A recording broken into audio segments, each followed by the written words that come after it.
Thank you, sir. We appreciate Thank you. Thank you. Thank you. Yeah, jackass. Take your Bitch. take Yeah, that's you. and get it. You. Yeah, make me. Sir, we don't want please. this. You can take this stuff. Sir, And sir, put it where the listen. sun don't shine. Listen. I don't know what the problem was. As the interaction begins, the customer expresses gratitude, but the tone takes an unexpected turn. Tensions rise as the customer's language becomes confrontational. The shopkeeper, addressing the situation calmly, refuses to tolerate mistreatment. The dynamics shift from appreciation to conflict, showcasing the challenges of customer service in a brief yet intense moment. Came in here, tried to spend my money is what I did. That's what I did. Okay. And come instead of trying to come in here, I'm not even talking to you. I need a liver transplant. Why? Seriously? They didn't even look at these cards. Sour Patch Kids. The narrative unfolds with the arrival of another customer, visibly intoxicated. The shopkeeper navigates the encounter with a mix of tolerance and assertiveness. The customer attempts to engage in banter, revealing signs of alcohol influence. The shopkeeper, unswayed, maintains composure and subtly addresses the situation, highlighting the challenges of dealing with individuals under the influence. I'm not even out here trying to get this $30. Not bang on my. Wow, 50 for that Jeff, take him out, please. better not put it in your car.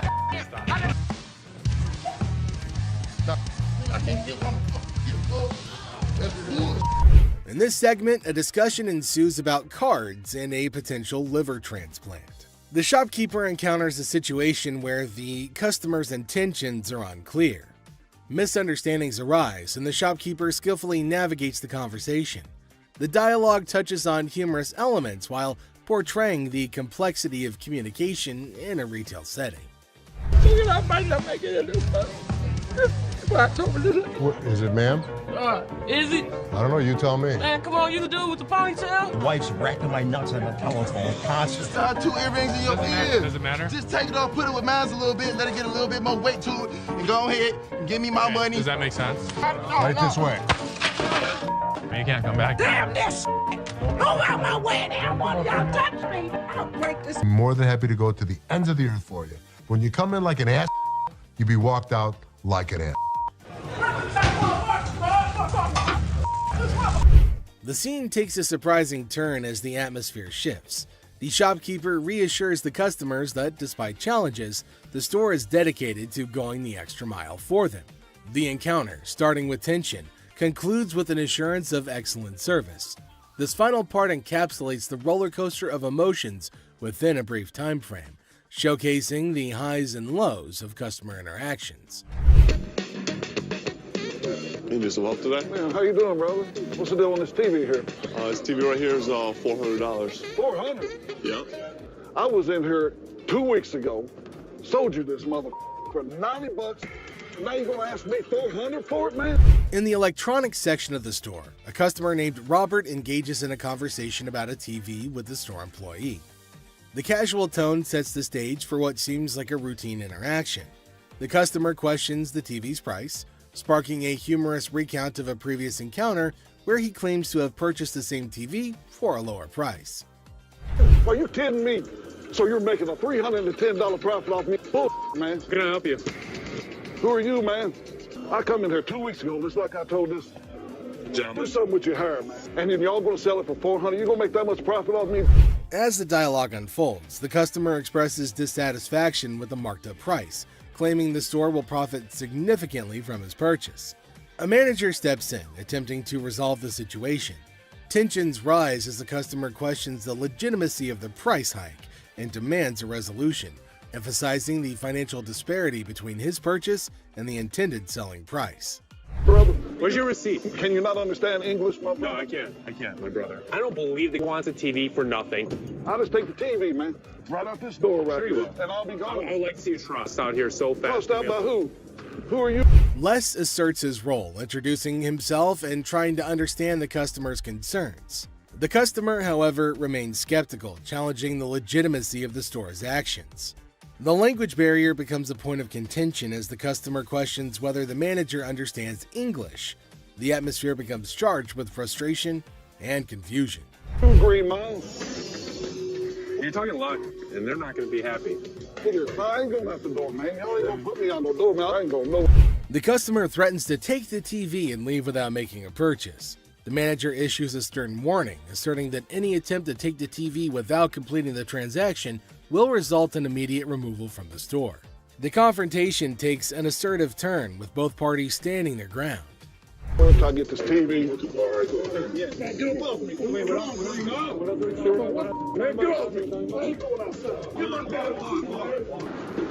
My damn shoe, player. Y'all got my shoe. You got my money. It's junk. This guy was acting like a total baby. He wanted attention, and he got it. Despite the warnings, the customer decides to leave the store, expressing discontent with the entire experience. He accuses the store of mistreatment and vows never to return. The situation concludes with dramatic flair as the customer exits, leaving behind a sense of dissatisfaction and a promise never to Body slam! Our guy claims his grandma's ring is a lost treasure. Well, that part's for Ashley to decide whether it's real or something that came out of a cereal box. How much are you looking for? Is this enough to pay rent? How much is your rent? $300. Okay. Do you have anything else? Because this unfortunately is not real. What you mean it's not real? It's not real gold. Basically, y'all sit up here and waste my time talking to you. You don't waste your time. Oh dear, Mr. Sad Story. You've really painted yourself into a corner now. It was almost as if he was starring in his own drama series. I'm like, just give me my ring. I need to speak with somebody else because you irritate me flat out. I'm trying to help you solve your issue. What you mean? What you I'm mean? trying to help you solve your issue. Lower your voice. This guy's acting really erratic, and it's making me really nervous. Hold on tight, because here come the Powerpuff Boys to rescue our protagonist from his own soap opera. What a gimmick. A day he's gonna remember for a while. Don't put your finger in. No, she ain't by herself, man. She ain't by herself, my man. Bitch, I'll be back, bitch.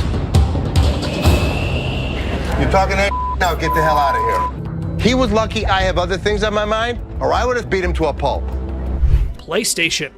In a stunning twist, our lovable, larger-than-life customer walks into the pawn shop dreaming of snagging a PS3.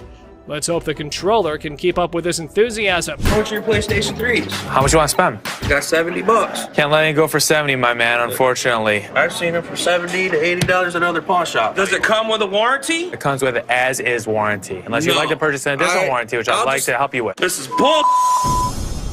Our six-pack gamer needs some physical exercise rather than video games.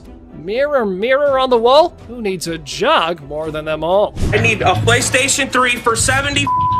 I sell them for $100. That is ridiculous. Oh my God, it's 70. I want somebody else to talk to around here. Well, there's only gonna be one other person you're about to talk to, and if you keep your voice raised like that, we'll be more than happy to speak with you. And here's where you might consider scheduling that eye wash.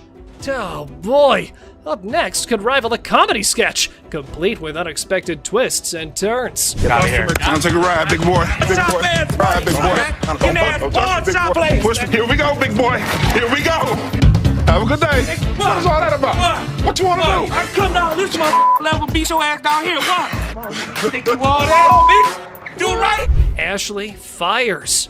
So, guess what? There was a worker at the pawn shop who some folks thought might be stealing stuff.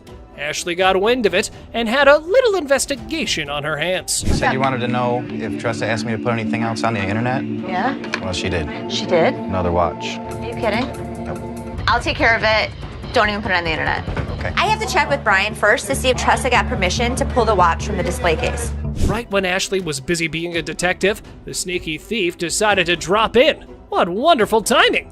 Well, since you're here, time to do some explanation. I didn't ask him to put it online yet. I didn't ask him. So he wouldn't just offer it? Right. You said to come to one of you guys. Well, before I would have bought it, I would have came to you But guys. you already asked him to put it on the internet. No, I said, was it a possibility? I pulled it out. Okay, you went around the bush and kind of asked him. No, I'm still not 100% sure if I wanted to buy it. Alrighty then. You're going home because you were not hired to make CEO-level decisions. But wait, there has to be more about this situation. You're fired. Fine, that's fine. I said I wasn't even sure if I was going to. It's fine. I literally told everyone that you weren't as big of a bitch. I was wrong. Excuse me? Get the out of here. Get out of here. Let's fight. Another aspiring pawn shop star enters the scene, ready to sell his treasure. Grab your popcorn, folks. This show's just getting started. Yeah, man, I'm trying to see how much I can get for this. I'm trying to get at least 100 for it. $100? Yeah. I won't even be able to sell it for near that. So how much can you give me, man? $20? $20? The hell you mean? I'm more or less helping you than anything. Man, I'm gonna need more than $20 for this, man. Of course. They're giving you exactly what it's worth, aren't they? So just take the money and run. But anyway, here is how our man decides to handle the situation. I need my money. I'm gonna need at least $100 for this. You paid $200 for that, I overheard? Yeah, I mean, really, you paid $200. I'll sell you like 4 of them. Why would I want to buy? I'm trying to get money for it. I've been waiting in this line for an hour. I need more than $20. Why is there more staff out here? Well, folks, things took a nosedive when our beloved Les decided to make an appearance. It was like wrestling mania at the pawn shop. Damn! What the you gonna do, old man? Who the you calling him? Really, mother? I got this. More than $20. Get out. Time to go. You. I've been waiting for an hour. Really? Me? You. Yes. How you doing? How you doing? Fine. You? Good. Oh, wow. How can I help you? Looking. And realistically, I'm not going to be able to give you a loan on that TV. It's just too old. It wouldn't matter much to me. I would rather sit here and talk about almost 2.5 years junior varsity. I got a $80,000 resume. So this guy says that he's a Homeland Security officer and has an $80,000 resume. Well, then why are you bringing me an old-ass TV? A customer comes in to pawn a very old-looking TV and DVD player. This is a type of thing that nobody's interested in. I do for you. This stuff is just too old, and I couldn't take this under goodwill just because it's a fire hazard. Look, I'm trying not to just make this. You know what? You know a lot of me? I ain't say you. I said perfect. You understand? Take it out of here. No. I didn't bring it in. I You're don't take give it a out. damn. Oh yeah? I don't. You think you scare me? You make me. Watch. Seth won't take the man's old items, and neither will the man. I don't care if I don't. So get the out of here. You make me. You want to see me make you? Yeah. Watch. Don't touch me, man. Hold the up, man. This ass don't ever do no deal with nobody, man. This ass don't do. Take it out. Throwing the dumpster on the way on. Man, I'll break his face, man. Man, are you serious? Okay, Squeaky. Time for you to go.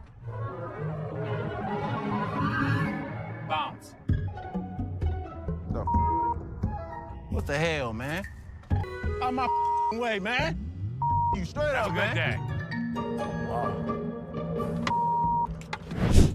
The guy thinks he can't be thrown out of the shop, but Seth proves him wrong. How are you? How can I help you guys today?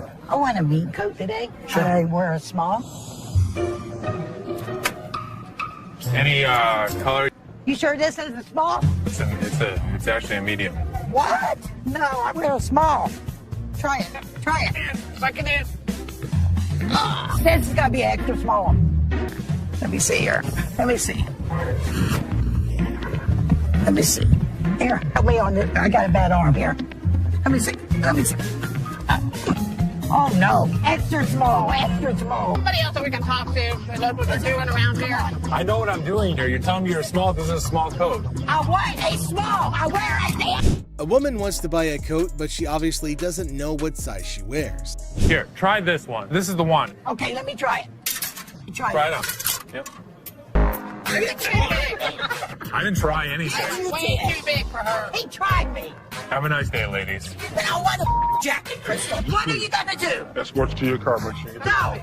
I'm tired of this. I am not going nowhere. Yes, you Oh, hell no.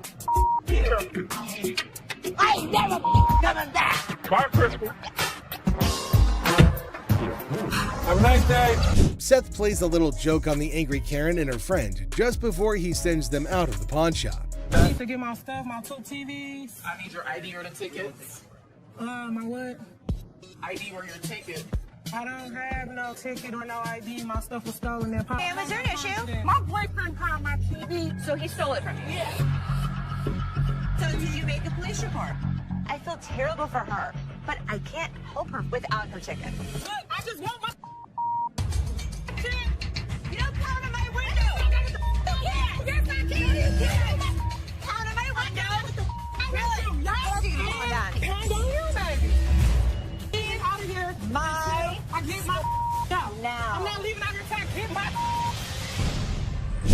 Ashley has a heated confrontation with the Karen that couldn't have her way. Get out of here. Bye. I can't my no. I'm not leaving out here till I get my leave. I'm not scared to leave. Bye. I what? I ain't scared to leave. Okay. Bye. See ya. No, Mom, calm down. See ya. We're not the police, but damn it, we're not your local psychologist neither. And you have a lovely day. God. Ashley makes sure the angry Karen leaves the pawn shop, but she doesn't do so quietly. I just bought this TV. It's broke. No, I don't. When did you buy it? I bought it yesterday. Yes, I did. I need you to give me my money back. I don't know if you bought it from us. But you owe me for my DVD. Where's your receipt? I don't. Do I need to get louder? No. Why not? This woman starts trouble when Seth refuses to change her TV. Excuse me. Who do you think you are? I don't need your help on this one. Thank you. Mom. Oh my money back. Excuse me. Oh. Excuse me. Excuse me. What you do that for? Unreal. Anger management. She doesn't last long in the pawn shop, and she even broke the TV more for some reason. Someone in the comment section went all out and said how they thought the comics were not fake. They were just not worth anything. And I personally second that the woman low-key had goodwill and wanted to get rid of the comics. She never said they were masterpieces, so we can't exactly blame anyone here. She might have done it out of pure innocence, or maybe not. But Chum for sure had the ego boost in the form of a sexy lady buying all her stuff and pretending to be a professional at this while his coworker kept asking him to get an expert and get them checked for real value. And if you think $2,000 was a crazy ask, this next person has a book signed by none other than Shoeless Joe Jackson. Shoeless Joe Jackson was a legendary baseball player whose legacy is as captivating as his nickname. He's known for his raw talent on the field and the controversial role he played in the infamous Black Sox scandal, leaving fans wondering if justice was ever truly served. In a stunning turn of events, the owner of the book boldly demanded a jaw-dropping price tag of $30,000. I'd like to get like $30,000 for the book. The audacity. But here's where things take an intriguing twist. Are you ready for a mind-blowing fact about Joe Jackson? Brace yourself. Despite his incredible talent on the baseball field, Shoeless Joe Jackson was actually illiterate. Well, he was illiterate. He could not read. His wife signed everything for him. Yes, you heard that right. The man couldn't read or write, which makes his signature all the more remarkable and enigmatic. It's as if his illiteracy adds an aura of mystery and intrigue to his autograph, making it a rare gem in the realm of sports. So this could really be an amazing signature. You will not find a rare autograph. Who would have thought that behind the legend of a baseball icon lies a captivating story of a man who conquered the diamond with skill, but never conquered the written word? But Joe Jackson's signature is so rare and so expensive, I just have to take the gamble before this guy walks out the door with it. Well, let me tell you the juicy details of this intense negotiation. Rick, being the shrewd businessman that he is, wasn't about to part ways with a whopping $30,000 so easily. He could sense the undeniable value of the book, no doubt about it. After some fierce back and forth, the tensions mounting with every passing moment, a compromise was reached. The dust settled and they agreed on a figure right smack in the middle, $13,000. I'll go $13,000. I won't go a penny more. Okay, let's do it. It was a triumph for Rick, a victory in his quest to strike a deal that satisfied both his business acumen and the book owner's desire for a fair price. But a once-in-a-lifetime piece like this, I think it's definitely worth the gamble. The thrill of the negotiation, the dance of the numbers, and the satisfaction of finding common ground. This is what the pawn business is all about. But wait, is it even worth it? What do the experts say about it? Is it yet again a costly blunder? This signature is real. This is by far one of the craziest things you brought to me. She did agree the sign looked real to her, but sadly it wasn't, since he was illiterate. The signature is very controversial, and Rick sent the draft to the consensus of the community for approval. What did they say? During our thorough examination that prevented us from certifying the autographs, which means it's fake, and Joe's first name has been erased and signed over the original. And obviously, Grandpa would be sarcastic at such times. Honestly, now more than ever. Great job. Talking about being sarcastic, Chumley, you're in. The fury and indignation towards Chumley were detectable as everyone could see through his frivolous spending habits. And the tension was so thick, you could cut it with a knife. A man bought a supposed Gibson mandolin and asked $3,000 for it. Now, it's very clear that such instruments need to be checked by an expert before purchase, not after. But I guess they'd be losing their minds once in a while. Chumley's expert haggling skills paid off as he managed to secure the item for a mere $1,500, much to the surprise of both the seller and his colleagues at the pawn shop. 15 sounds fair. I can make a 15? profit. All right, that sounds good. I appreciate it. His ability to negotiate a great deal is unparalleled, making him a valuable asset to the team. But what does the expert say? Is it a jackpot or a lost cause? The decal, you can see where it was cut out with some scissors. Furthermore, he added this. This is something Gibson never even used. This is fake as hell, man. Well, obviously the people back at the office had some serious concerns about it. You paid $1,500 for this? You're gonna give me my $1,500 back one way or the other. I think this was the last option poor Chum had. I know this last bit is scripted, but it is so fun to watch Chum like that. Oh, I need some money. Oh, I need some money. Keep playing the blues, Chumley. Thanks, boss. You got to come up with $1,500, so you're going to be here for a while. From his, I believe this is the worst thing to do in pawn shop business.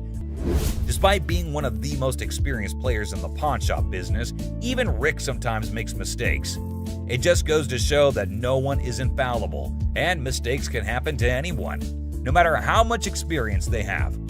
But that's part of the excitement of the business. You never know what surprises each day might bring, and every mistake is a valuable learning opportunity. I have a Sioux Youth vest. Okay. I believe it was made in about 1890. The piece he brought at the store is sure as hell a pretty one. I was looking at 1800. But is it worth $1,800? I mean, it is a baby vest. You can't just assume it's going to be that expensive because there's literally no guarantee if that's authentic. And who is even paying that large amount for a baby vest? Rick bargained and purchased the Indian baby vest for $1,300. Now, that is not a small amount either, and he made the same mistake buying it without consulting the expert first. The expert is called later to take a look at it, and honestly, no point. They already spent so much on this that knowing it might be fake is just going to increase those tense lines on their forehead. But let us hear what the expert said about it. From looking at the beadwork, it looks to be Sioux or it's Northern Plains beadwork. Unfortunately, I don't think this is from that time period. But wait, later it is revealed that it is real, but it was made for sale and not for personal use. So that kind of affects the resale value a lot, and Rick doesn't cheat with his customers. So I guess he just has to face the consequences of not being smart and going with the gut at that moment.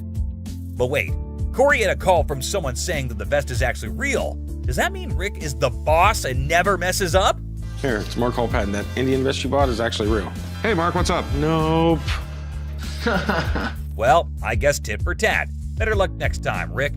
I personally love this environment of work for them. They sure do make mistakes, but laugh it off. This should be the way people do it, but generally, they don't. What I loved the most about this episode was the way Corey made a fake call, all for fun and just to get Rick's reaction. Well, that's only fair because Rick makes them realize they made a mistake in brutal ways. This was far better, at least. Well, Pawn Stars certainly took a massive hit, losing a staggering amount of these ill-fated deals. It's a financial blow that leaves a bitter taste in their mouths, a painful reminder of the risks and uncertainties that come with the pawn business. But hey, that's the nature of the game. Sometimes you win big and other times you take a gut-wrenching loss. It's a stark reminder that even the best in the business can't always predict the outcome. Pokemon cards. I have probably the world's #1 Pokemon collection inside this case. Cards, and they're all Charizards. When this man came into the shop, he brought a huge collection of Pokemon cards in a big box, and all the cards were Charizards. However, Rick had a little problem, so he had to call in Chum, the Pokemon expert, to have a look at what the man had brought in. This guy's got Pokemon cards. Rick, it's not Pokemon. It's Pokemon. The man had saved them all from when he was a kid. He eventually tried giving them to his kids, but they weren't as interested as he was. So he thought, why not go and try to sell them? So, Rick, you don't know about Pokemon?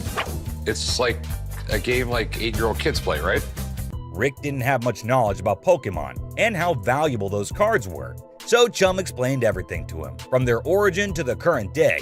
Still, Rick couldn't grasp what Chum was saying. I really don't understand why Pokemon is such a big deal, but if something like a Beanie Baby can become worth a lot of money, maybe these can too. The man had a lot of valuable cards, especially the first edition, which, according to him, could easily sell for $50,000 to $100,000. However, Rick wasn't ready to believe that people actually buy these kinds of things for such a high price. So how much do you want for these things?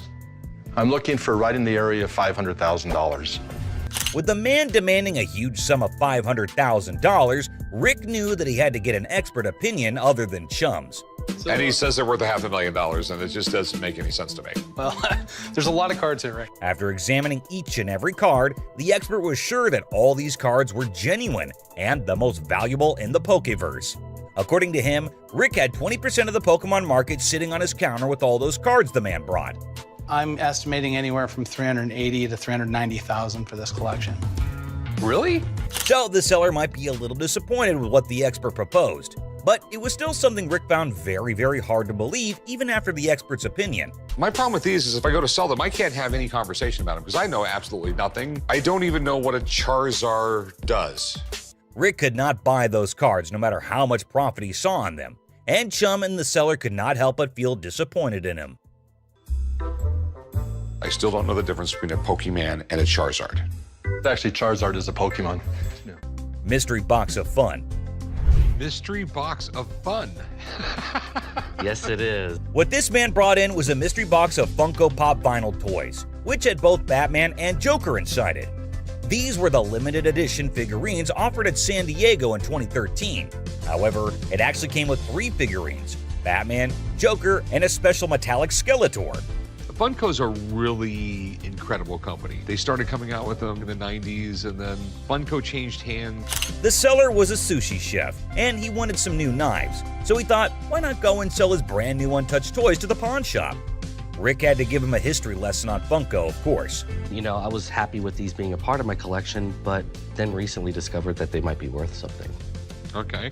The man was looking to get at least $3,000 out of the toys, so Rick had to call in the expert to determine their actual worth. What this was in 2013, and pretty much every year since, Funko has produced what they call the Mystery Box of Fun. After examining all those figures and seeing that their condition was perfect, the expert was sure that these 3 toys were going to sell for good money.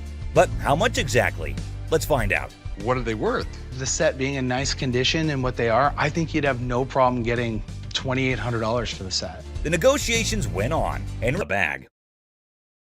Imagine this super funny video with a lady who's basically playing the I'm lost in a bag shop game at a crowded mall. So there's this awesome comedian pretending to be her, right? She strolls in like she just landed from Mars, completely clueless. Yeah, okay, I went to get my purse back to make my payment. Then, out of the blue, she locks eyes with a black bag, and boom! She's convinced it's her long-lost twin, with a mix of determination and total confusion. That's my purse right there. That one right there, the black one. So I want to know why it's out there. She marches over to the lady in charge, ready to solve the mystery of the twin bags.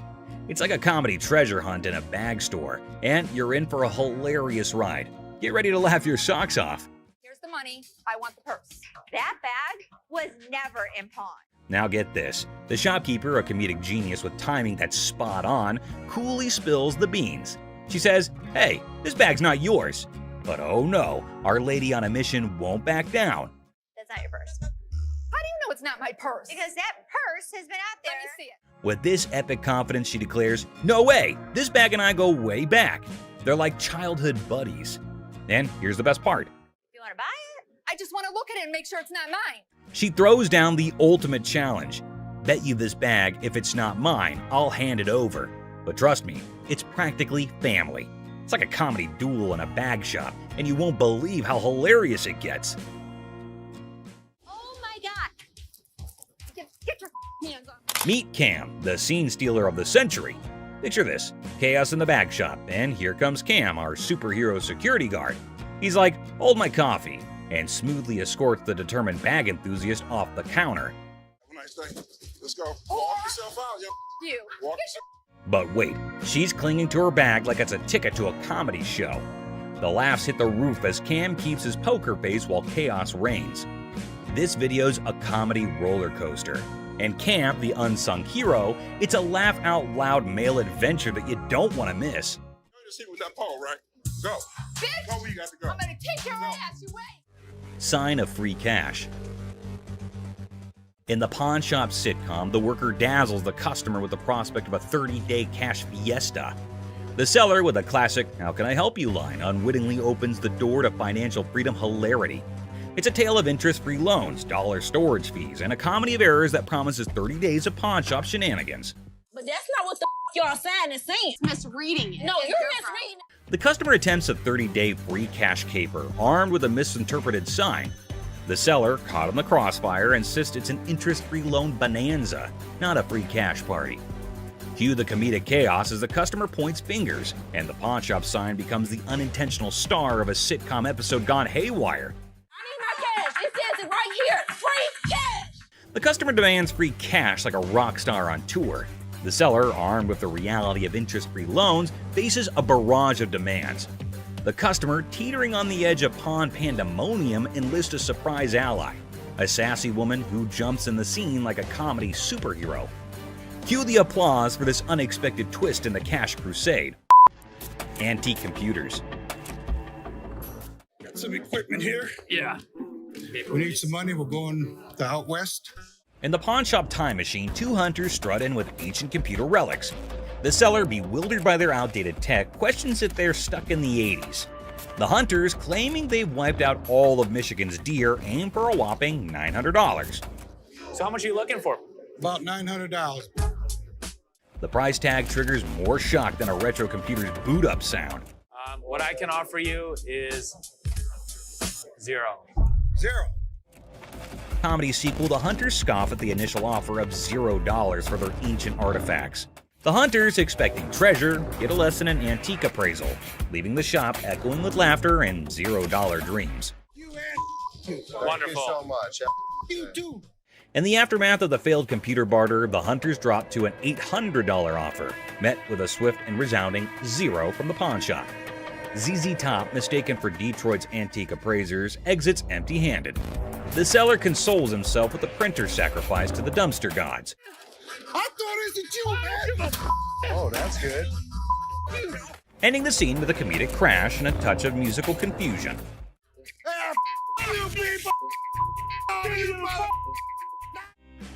Plump man. Hi. Hi, how are you? Brian, I'm Les. Nice to meet you. I need to get a watch for my wife's anniversary. In Hardcore Pawn, Les Gold faces off with a cheerful, plump customer aiming to sell a watch for his wife's anniversary. Les, ever witty, discovers it's their anniversary too. The old man deadpans 25 years, prompting Les to hilariously inquire, "How many happy years, man?" Laughter ensues in this pawn shop comedy. How many years you been together? 25 years. Oh, okay. How many good ones? The pawn shop guru checks out the watch and drops a bomb like a comedy bombshell. How'd you even get this? It's like a fake superhero. Now our chunky hero looks puzzled, like he just missed the joke. But no giving up, he starts haggling like, okay, what's your I don't believe it's real price? Okay, I don't think it is, but if you say it is, well, what are you going to give me for this? I want to trade for a watch. Too bad, the shopkeeper shuts it down quicker than a bad punchline, not willing to spend a dime on what he thinks is a phony watch. Talk about a comedy of errors in the pawn shop. It's fake. I'm not interested in it. Let me see what you got in watches and take. Now brace yourself for the ultimate comedy meltdown. Our plum seller cranks up the chaos meter, throwing wild threats about the shopkeeper's wife and claiming he's seen her somewhere. You're married, right? I am. Okay, I've seen your wife. Lucky you. Yeah, lucky me. I don't think so. This triggers the shopkeeper, turning the whole scene into a chaotic carnival. There's two things you don't talk about. What's that? My wife and my family. In the blink of an eye, security guards swoop in, snatch our hefty hero, and give him the grand exit, escorting him out like the star of an unexpected sitcom. Guess what? Our main guy, kicked out of the shop like a party crasher, hits the street with a style only he can pull off. Think military swagger, but with extra oomph. But wait, there's more. He starts yelling all sorts of wacky stuff, turning the sidewalk into his own stand-up comedy stage. Mama and Daddy laying in bed. It's like a roller coaster of laughs. First, the weird pawn-shop deal, then the crazy threats. And now, he's strutting like he's the sidewalk general. If you're up for a good giggle, this video is a must-see. It's like a comedy buffet that'll have you grinning like you just discovered the ultimate joke. Get ready for hilarious. There's never a shortage of people who don't know their item is fake. The truth makes this woman explode at Les, but she never stands a chance because Les has backup. Hi, I'm Ashley. I'm Nana. Nana. I called up here and I got an estimated price, and they told me that I could get $400 for these. You called up here and got an estimated price. Yeah. Who did you talk to? Nicole? Nicole. Over the phone? Yes, ma'am. But we don't see them over the phone. She's lying. Where Nikki at? Nikki. Nicole. Well, which is it, Nicole or Nikki? Listen, it's real diamonds. All I know is I need my $400. All right. I'm looking at the diamonds, and I know right off the bat the weight is just not gonna make it. I know I am not gonna be able to help her. I can do 185. No, I'm not. I mean, you're not gonna come in here demanding money from me. Yes, I am, because that's what I called for. Nikki! What? No, Nikki! Where this bitch at? She all of a sudden darted away from me, started screaming for Nikki. It was like a bat out of hell. Where this... A customer comes in to pawn her jewelry, but she's not ready for what Ashley has to say about it. Excuse me. Nikki! First of all, you're not gonna scream in my store. No, first of all, you're not gonna walk up on me either. This is Nikki, and they told me that they was gonna give me $400. Oh, so look at and these now they telling me that I can't get my money and I need this now. Don't you dare. I need my money right now. I don't know what this chick was talking about. She was very confused, but I know one thing for certain. Nana needed to go. You like that? Well, you disrespected me, my store. Y'all bitch. Okay. Everybody in this mother y'all. Joe. Oh, y'all. Okay, have a good day. And kiss my ass. Keep walking. Bye. Nana. You bitch. Oh, you mother. Give me a headache. Nana's smart enough to leave before security throws her out, but she makes sure that she's got the last word. Hi. Hello, how are you? Good, how are you? I'm well. I'm here today. I want to pawn my computer. I'm trying to get my son into a technical high school. I know it's ugly, but it's No, I didn't say it was ugly. How much you looking to get? Like 175. Oh, that's not enough. I really wish you could give me like 150. Have you ever had an impound before?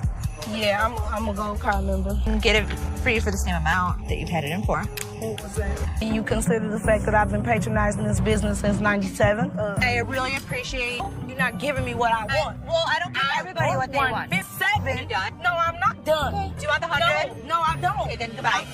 This customer walks in with a laptop and a price that just won't cut it. Ashley knows this one's gonna have to go. What do you mean goodbye? You can walk out the store. I can. But am I going to walk out? You will. Who's going to make me? I want to see somebody make me leave up out of this motherfucker. Giving me what I want. I don't give everybody what they want. 150. Well, if you had as something a patron that's been patron since '97. Are you done? No, I'm not done. I want to see somebody make me leave up out of this motherfucker. Are you a lady or are you a child? I don't give a what I am. And don't think that you won't. Because all I got to do is make a phone call. You know what? Well, get out. I'm not going out of here. Get out. Me up. Don't touch me. Do not touch me. Get out of my store now. I've been patronizing this business since '97. You have an English degree, right? No, I don't. Yeah. Despite Ashley's efforts to help her, the woman goes ballistic. Felix, the security guard, escorts the woman out, but she doesn't go quietly. I was coming in to try and get like $1,500 for this. Okay. I'm trying to get my baby daddy out of jail, and I've been really trying to work things out with us. I love him dearly. I was his first phone call, so that lets me know that he loves me. Huh? No, not $50.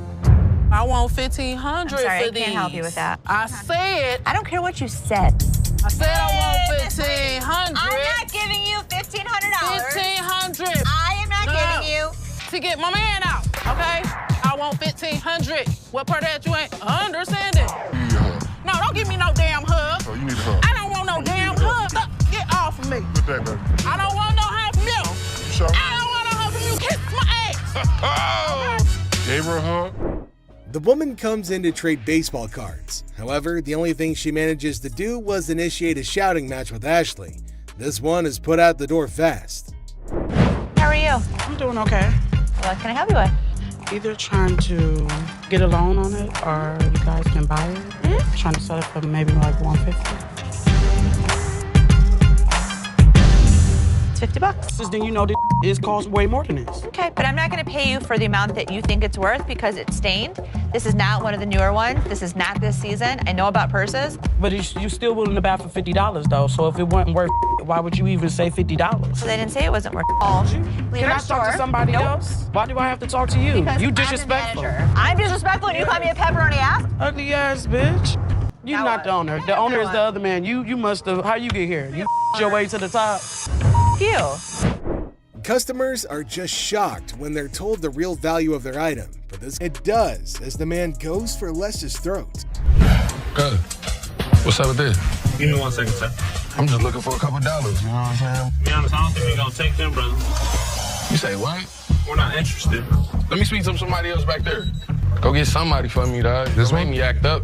Yeah, what's going on, man? What's going on, cuz? I was trying to tell your man, let me get a couple dollars, you know what I'm saying? About 30, 40. You know? Yeah, I'm not interested. For real? For real. Man, I ain't trying to look out at all. And then you got cuz. You know it's outdated. You got bitch on that bum. Listen, don't be throwing the at me. You understand? You understand? There's no shortage of entitled customers who come into the store, and this next one easily fits the bill. I mean, what's up with that? Nothing. It's called insane, so. Y'all about to rush me or something? Here's a guy yelling at the front counter. He expects us to give him money on stuff that we couldn't. What's up with that? On that bum. Listen, don't be throwing the at me. You understand? You understand? Don't be ever throwing the at me. You understand that? You understand that, man? You understand that, dog? Y'all trying to gang up. You understand that, dog? Don't ever throw. What up, though, cuz? I'm up here at this mother alone. Take your hands off my mother. With the customer starting a tantrum, Les finally speaks, and let's just say the others were nicer to the man-child than he was. Yo, y'all ain't over here anyway. I smack the out your ass. Don't even reach behind nowhere. Reach what? Nigga, if I got it, got it. Reaching, Jonah, don't got be my stuff. I don't care how old I am. I'm never too old to beat your ass. American jury. What the is the loan at? Don't try to stare me down. Hard. On what you're gonna do? This guy was threatening me that he's coming back. Does he think we don't have security cameras? Does he think we don't know what his license plate number is? It'll be his worst day if he even thinks about doing anything bad to American jewelry. Tell him carry my shit out, man. We're not taking it out. Try to step up like they was some players. They ain't even really in my ball game. I'm in for real. I'm up. This mother thought he was a badass. As you can see, I'm a badass. Les not only kicks him out, but also ensures the man stays out. If it were up to him, they'd probably ship the man to another state. My ring. You bring your butt out here and you assist me out. What the are you yelling I'm just saying, I want you to be able to hear me through this window. That's kind even. Give your slip, get your item, and get out, bro.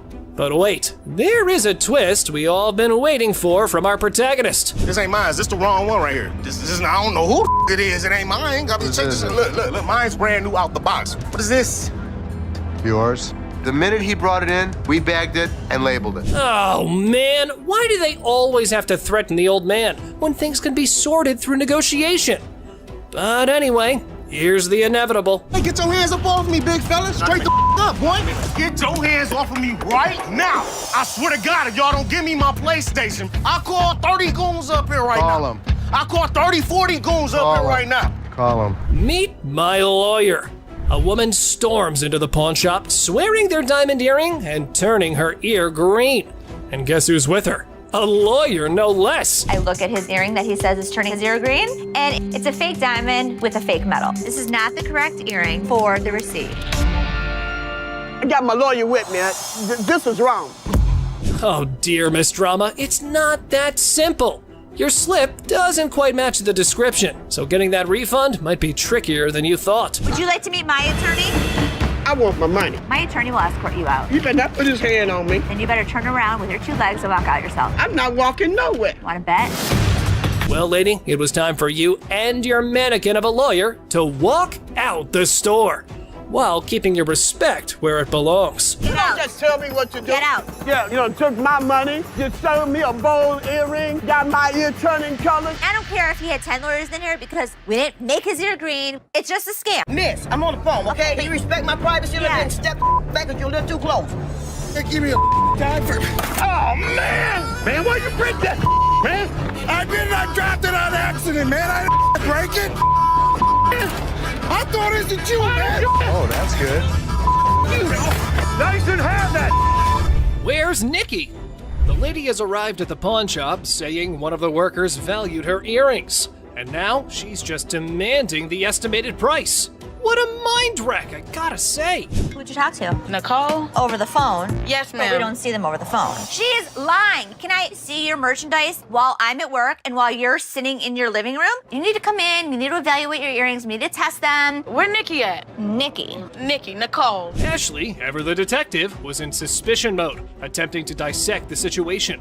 However, the customer's reaction swiftly threw a wrench into her gears. Listen, it's real diamonds. All I know is I need my 400. I'm looking at the diamonds, and I know right off the bat the weight is just not gonna make it. I can do 185. So what you're saying is you're not gonna give me that $400, right? No, I'm not. I mean, you're not gonna come in here demanding money from me. Yes, I am, because that's what I called for. Well, it appears our lady has raised some eyebrows about her sanity.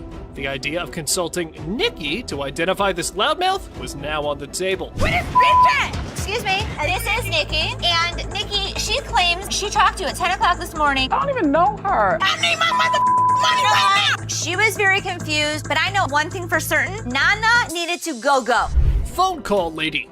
This one time, an elderly woman disrupted the quiet at the pawn shop with her booming phone conversation. Oh boy! To Ashley, her voice was nothing more than a symphony of annoyance. You ain't supposed to be talking to me like that either. Who the hell you think you talking to? No, I'm talking to you. Ma'am? You know what? You know what? Ma'am? You know what? Excuse me, I'm on the phone. I know, but You you're know- No, I'm not. I mean, excuse me. hold on. Miss, I'm on the phone, okay? Okay. Can you respect my privacy a little bit and step back because you're a little too close? What's the matter with you, lady? You're in a public place. This ain't your backyard. You better keep your volume down or take your business elsewhere. Duh! Miss, get somebody to help me, please. What do you need help with? I need some help with my rings right Can you here. take off your I haven't ring? seen it. Wait, you just walking up on me like, can you see my rings? I don't even know who you is. You want me to help you? Don't walk I up on can me. help you now. Do not walk up on me. Or else what? Okay, keep walking to find out. This lady was probably angry with someone else and had decided to make this pawn shop a stage for her little vent session. Well, here's how Ashley took control of the situation. Now, can somebody help me other than you? No. All right, that. Don't follow me no more. I won't come back in this bitch. All the motherfucking times I've been coming in here giving y'all my motherfucking and this is how I'm getting treated. Y'all. I told you. I don't know who the hell this lady was mad at. You. 70s PC. Two older folks enter the pawn shop with 1970s computers. They hope to sell them to fund a trip out west. Let's see if they were able to enjoy the blast from the past. Got some equipment here. So how much are you looking for? About $900. To be honest, if you bought these new, it's about like 400 bucks. We need more than that. Yeah, we need more money than that. What I can offer you is $0. Zero. Things took a sudden turn, and honestly, it felt like we stumbled into some reality TV treat. Buckle up, because this pawn shop just got a lot more interesting. You mean zero? Most people don't get that aggravated when they bring in like ancient artifacts. Yeah, people collect these. Oh, they're antiques now. We'll take 800. $0. That's the How best many we're times do gonna I need do. to tell you? No, We're not 800. interested in. Leave the I store. ain't I'm taking not it out of taking this it. store. Well, fellas, y'all better just use it to scroll some pictures of the out west, because I probably think that trip's now canceled. You and you too. Time for. Oh man! I thought it was you, man. Didn't have that. Put it in the dumpster if you want. She slap. Our Have a good day. pacifier pawn. Seth, our pawn shop hero, encounters quite the character of a customer eager to part with both a TV and a ring. But wait, what's in her mouth? I'm Seth. Oh, you cute. Yeah. Let me see your ring. That's right, lady. Our Seth here wasn't going to crack open with that pacifier or your flirting skills. How about we cut to the chase and look at the valuables? Push fight. Two buddies square off in a pawn shop brawl over one friend's attempt to pawn the other's beloved PlayStation without permission. This calls for drama. That took my PS, he trying to pawn my shop. I'm getting my money back. You know him? PlayStation. Yeah, that's my roommate. He trying to pawn my your shop, trying to get some money off, but I want my PS. He owe me money. It's mine. My back. Hey, do me a favor. We're not gonna scream, okay? What's happening here? This ain't your hotel room, spoiled punks. You're just creating a ruckus. Y'all better watch that tone and listen to the Pawn Majesty. Angelo, Steve, is that his? This between, yes or no? I mean, we just trying to handle it ourselves. That's fine. Steve, I'm gonna ask you one more time. Is it Angelo's or yours? It used to be his. Okay. He owe me money. What else supposed Steve? to do? My Pay bills. coming You on ain't this saying thing. tell you what I'm gonna do I got with to it. all my I'll tell you what I'm gonna do. All right, guys, you probably want to take your business outside because there are some customers here who are not in a mood to listen to your story. Come take Can I see it? Come with me. You know, I'm a pawnbroker. I'm not a kindergarten teacher. You guys go talk about it amongst yourselves, and when you figure it out, then come back inside, okay? Until then, I don't want to hear you arguing. You grown men, not kids, go on. All right. Free grab. The girlfriend decided to pawn her boyfriend's Xbox, and now he's on a crusade to rescue it. Lesson learned, right? Pawning is such a brilliant way to solve everything. My girlfriend, she came up here and she got rid of my Xbox 360 and I came up here to get it back. Okay, here's the ticket. No. I can tell you her name and you can just give me my I can't 360. give you any information about somebody else's account. You just need to give me my stuff. No. But our man here forgot that this store needs a police report for such incidents. So how about you keep your volume down, gamer? Instead, this is what he does. Can I just have my We can sell you another one. Well, let me just look for one that I want to grab. Okay, you go that way. Wait, right Hey, what here. else 360 there, And bro? I'll sell you one. Stop right here. No, ain't no And I'll selling. sell you one for $200. No, I can grab one for free. Excuse me? Yeah, you can heard. do what? What in the world was this dude thinking? He was running around like it was a jogging park. But hold on to your seats. Big Joe was here for a run too. Hey! Get out of here. Get the out. Now. All right, Don't ever step back. You gonna make me move? Get out of my face. My store. Bye. My dad truly believed that this glass could be something. Space for years. Okay, I'm not. $4 grand. $4 grand, that's probably my. From a killer ride to something straight out of Star Trek. Welcome back, Pawn Squad. Get ready to explore the shady side of the pawn world as we uncover 5 super rare illegal items encountered on Hardcore Pawn. Another day at the pawn shop, and you never know what surprises will walk through that door. Today we've got Seth bringing in something that's blowing everyone's mind, and boy is he in for a shock.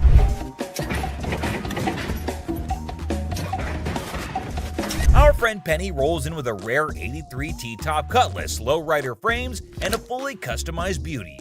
Whoa, whoa, whoa! This is the stuff dreams are made of. These babies are like finding a needle in a haystack these days, and you can see Seth's eyes light up with excitement. Easy there, Seth, don't get too carried away. We see all types of old cars come through the store. Does it do the 4-wheel hop? It could if you wanted it to. This amazing car is decked out with 4 switches and can hop up to 72 inches in the front.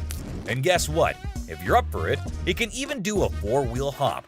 Talk about a versatile ride. If you wanted to, it's equipped to. But it's very rare we see a tricked out car that actually jumps off the ground. This car is the real deal, folks. It's got all the bells and whistles you could imagine. How often do you come across a fully equipped ride like this? Seth can't help but admit that it's incredibly rare to see a car that's not only fully customized, but can also jump off the ground. He can't resist showing off, telling us about the car's 4 hydraulic pumps and a whopping 14 deep cycle batteries. More batteries mean more power, right? Seth and his buddy can't resist the temptation to hop in and experience it firsthand. And let me tell you, they are having a blast.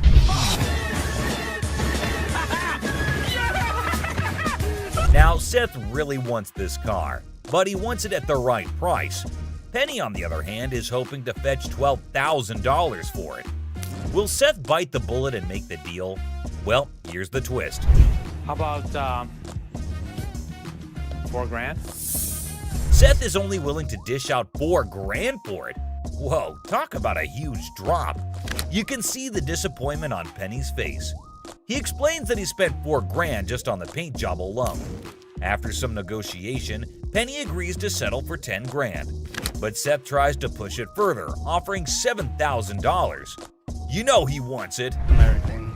It's very rare we see a tricked out car that actually jumps off the... Penny, being the wise guy he is, doesn't take the deal. In the end, they part ways on good terms.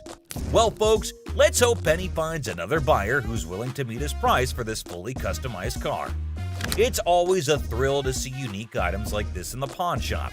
And who knows what will come through those doors next.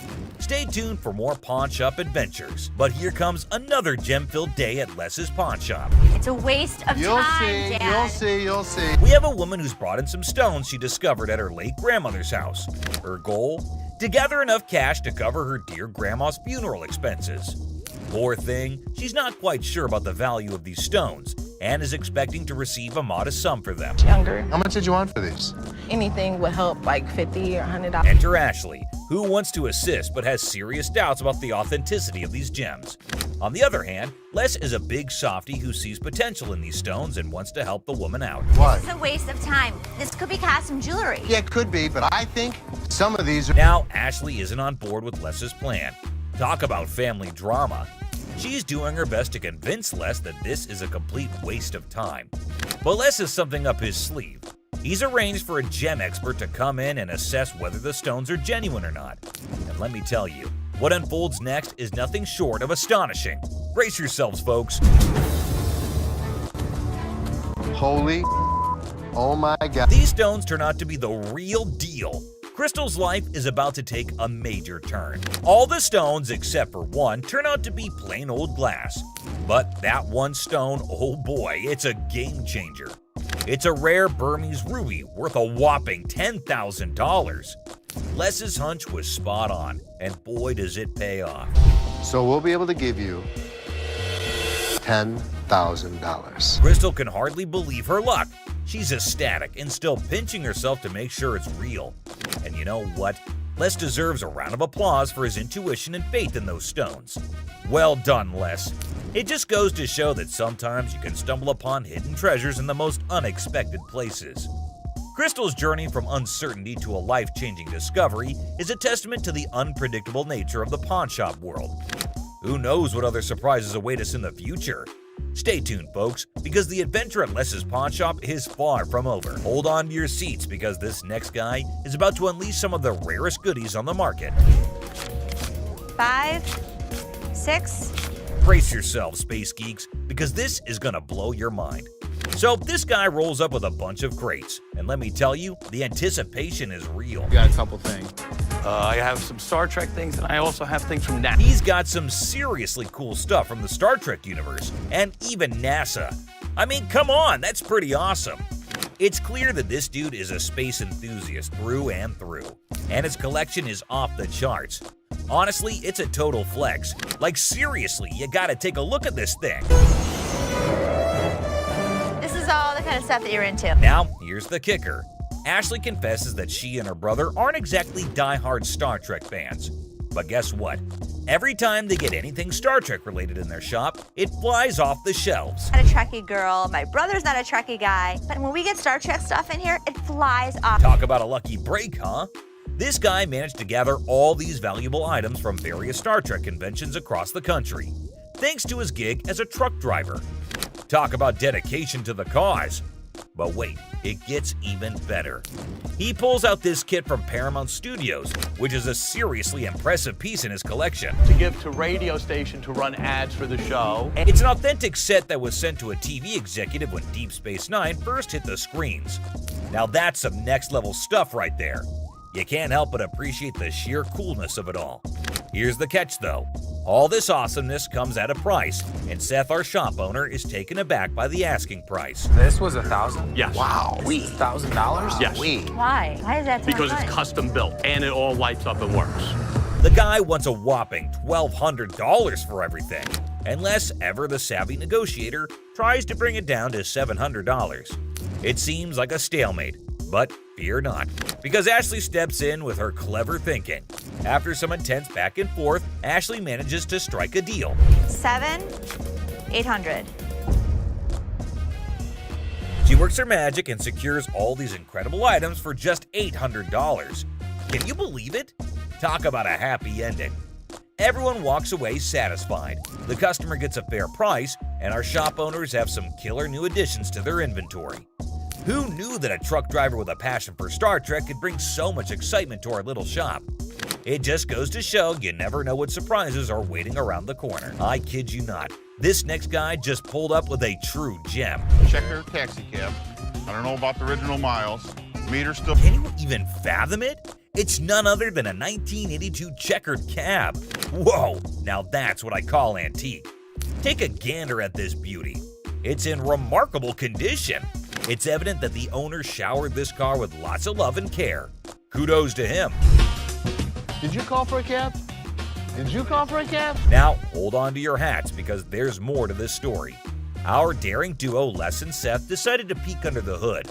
Lo and behold, their jaws dropped. Look at that thing purr. Don't you lose money because you get there quicker? And it all goes... The engine looks splendid, almost brand new. How cool is that? But wait, there's a fascinating tidbit about this cab. Back in the day, they used to write the rates right on the taxi door itself. Talk about genius! This way, the rates were fixed, making it easier to attract customers. It's a shame we don't see this kind of thoughtful detail nowadays. The door. Did you see the rates on the door? Yeah, I did. The shut up one is one I like. And guess what? This car enthusiast doesn't just have one of these incredible cabs, but a whopping total of 4. 4, my friends! And out of all his prized possessions, he decided to part ways with one and sell it to this very pawn shop. As long as the price is right and it's in good condition, we can make a profit. Boy, oh boy, Les and Seth should count their lucky stars. Now brace yourselves for the asking price. This customer is seeking a jaw-dropping $10,000. Can you believe it? Les, being the inquisitive one, questions the reason behind such a hefty sum for what seems to be a mere antique car. Sensibly, Seth suggests that the customer take the car for a spin, just to ensure everything is running smoothly. Perhaps then they'll be able to negotiate a fair price. Good thinking, Seth.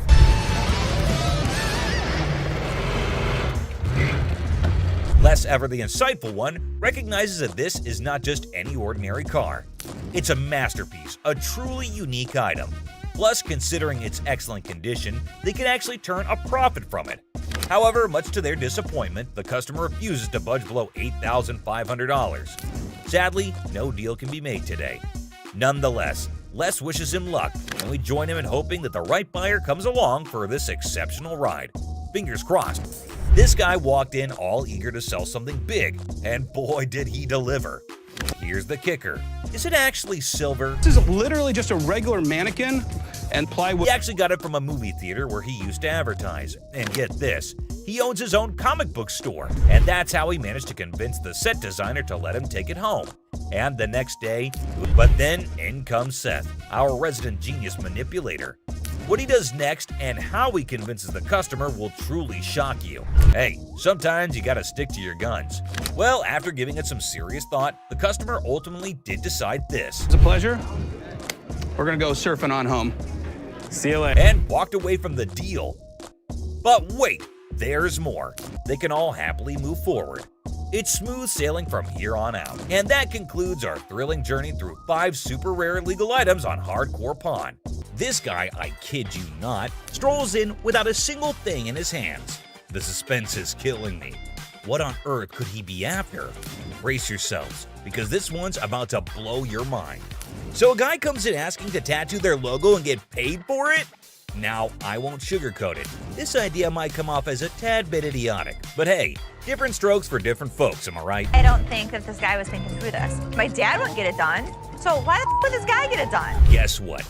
Ashley ain't exactly blown away by this whole thing and finds it pretty dumb if you ask me.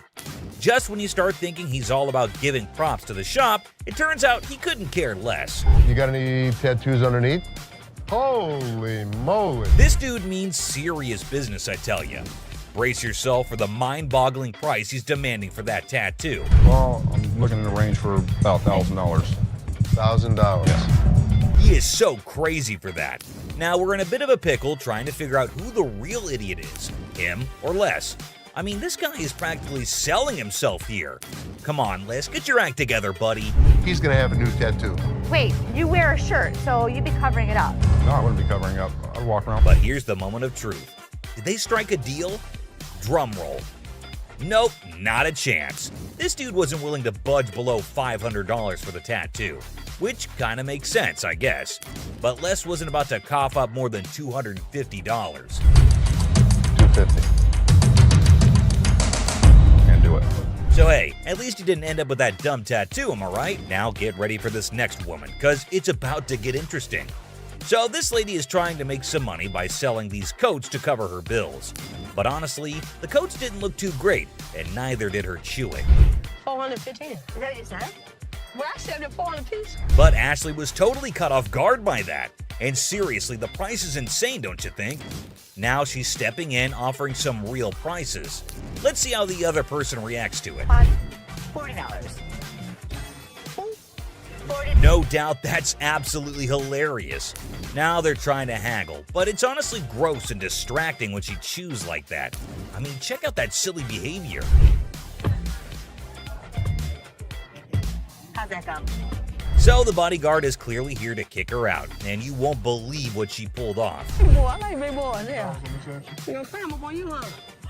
That was just plain weird. But the next one is even weirder, believe me. And speaking of flirting, this next customer is on a whole new level. She's got a necklace in her possession, so she's not showing up empty-handed. But here's the twist. She's actually here for Ashley, or something else. Could it be her sneaky way of striking a deal with the pawn shop? She's got a good personality, and she's so sweet. Oh, snap. That's the thing, guys. A lot of people pull off scams like this. And let me tell you, the way this woman starts behaving with Ashley is just downright bizarre and idiotic. But hey, let's not waste any more time on the theatrics and get down to business, shall we? Can I look that up? Yeah, I got a good price. I adore. Now Ashley's starting to feel a bit uneasy with this whole situation. It's not every day you encounter someone acting all creepy when you've never even met them before. And here's the kicker. This woman insists she's been here before.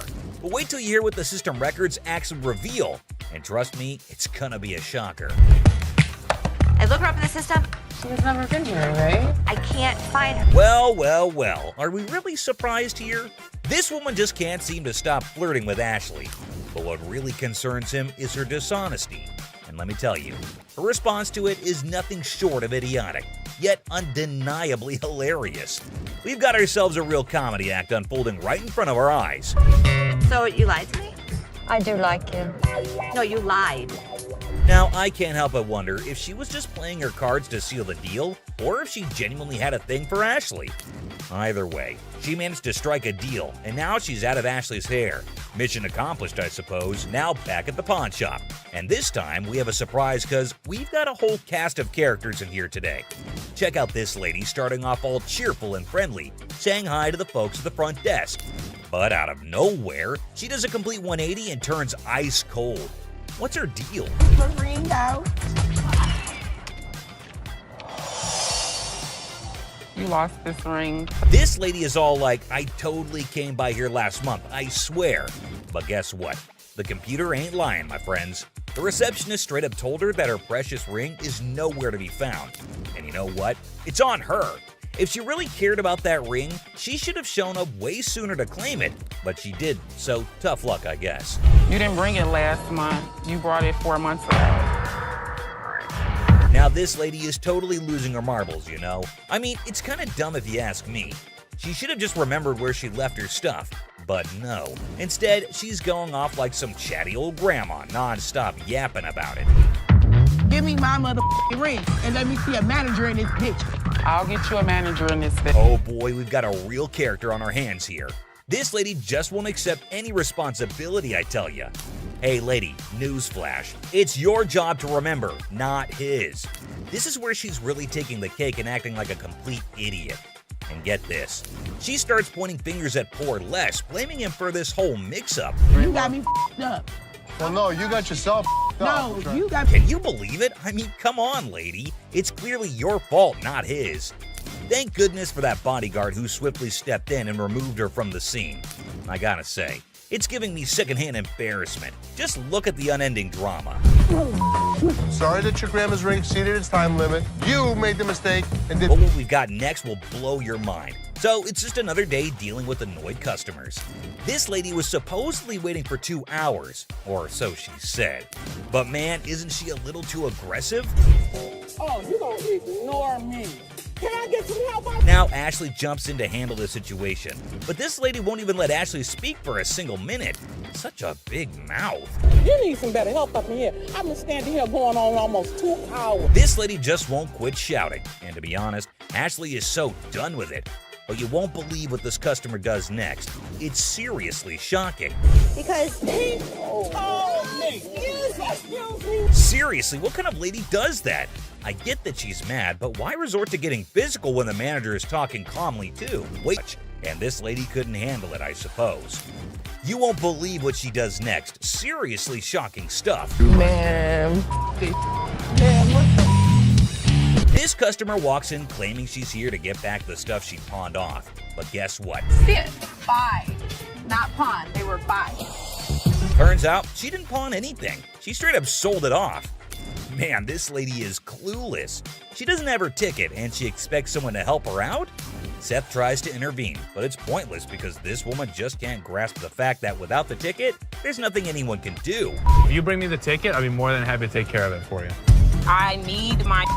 Show me the ticket. I don't have my ticket. Now she's all paranoid, thinking people are trying to deceive her, and she's planning to take matters into her own hands. Uh-oh, that can't end well. At this point, it's best to just walk away, lady. Phone call. A little phone call? I'll be up here to handle y'all mother. Who are you having? This lady is refusing to leave until her brother shows up to give the pawn shop owners a beating. How messed up is that? Seriously, this woman needs to just shut up. Better be ready. For what? Because my brother's gonna come up here and do what? And there you have it, ladies and gentlemen.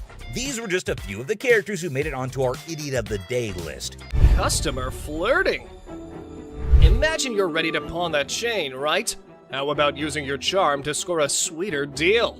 Remember Ashley? She had a customer smitten with a better offer. You're the first person I met when I first come here to this pawn shop.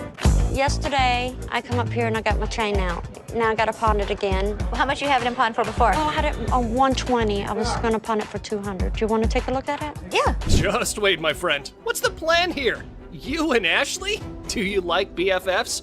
Now, from where this unconditional love stems, suspicion might be knocking at your door. I can't find her name in the system.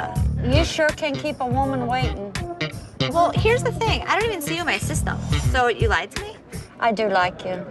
No, you lied. I adore you. I appreciate would not that. lie to you. Whoa, that confession strategy is next level. But hey, reality's the ultimate plot twist, right? Plans in our heads versus the real-time remix don't always sync up. How much did you get on this? I get last time 120. Okay. I'll give you 130. Okay. All right, step on over. I think I've got a customer for life. It's good to see you. Nice to see you. 700 cockroaches. No shiny metal, no problem. Time for a quirky twist. Snag those cockroaches and hit the pawn spot down the alley. Who knew creepy crawlies could be the new currency? Hold the phone, folks. His eerie charm's catching on. They are Madagascar hissing cockroaches. Oh! Ew! Ew! Ew! Ew! Ew! Did you want to see one? No! Close it! Yeah, those gross goodies. He's got his sneaky secrets for that oddball offering. I was using them to feed my Savannah monitors. That is disgusting. How many do you have? If you pick one of these up, they're actually heavy because there's so many of them in there. I really do believe you. Seriously, bro, we're talking a buck a pop. Those things are tough to sell, even as giveaways. It's like offering a lifetime supply of, well, nope. You better take them back home. I wish I had somebody that needed them. Thank you very much. I'm sorry. I bought living creatures in the past. Cockroaches isn't in our repertoire, but the best thing about it, the look on Ashley's face, priceless. That was gross. Chicken Man. Alrighty, folks, we've got the Rocket Man on our radar. But hold on to your feathers, because here comes the Chicken Man on a mystery hunt while eating chicken in the pawn shop. That's ironic. You hungry? No, not that. I got this for free. I work there, you know what I'm Oh, saying? do you? Yeah, let me show you. Feel free to lay your chicken on the counter. All right, look, this is what I do. I say I got chicken and finger sucking. Come for a plucking. Looks like we've cracked the age-old riddle. Why'd the chicken cross the road? Well, to get a pawn shop watch, of course. But hey, buddy, you're not pulling a poultry prank now, are you? He's eating chicken while he's talking to me. Oh, all right, look, let me see them get right there. You're spitting chicken on the counter. That's for you, man. Can I see that right there? Sure. You see it? How much this cost? $1,200. $1,200. Check out Mr. Chicken over here. He's likely on a goof-off mission. However, Seth seems to be pretty annoyed. Oh, here's how he neutralized the chicken threat. Are you seriously gonna buy something, or are you just... You ain't even let me see. Dude, now you're bothering me. In a second, Byron's about to choke a chicken.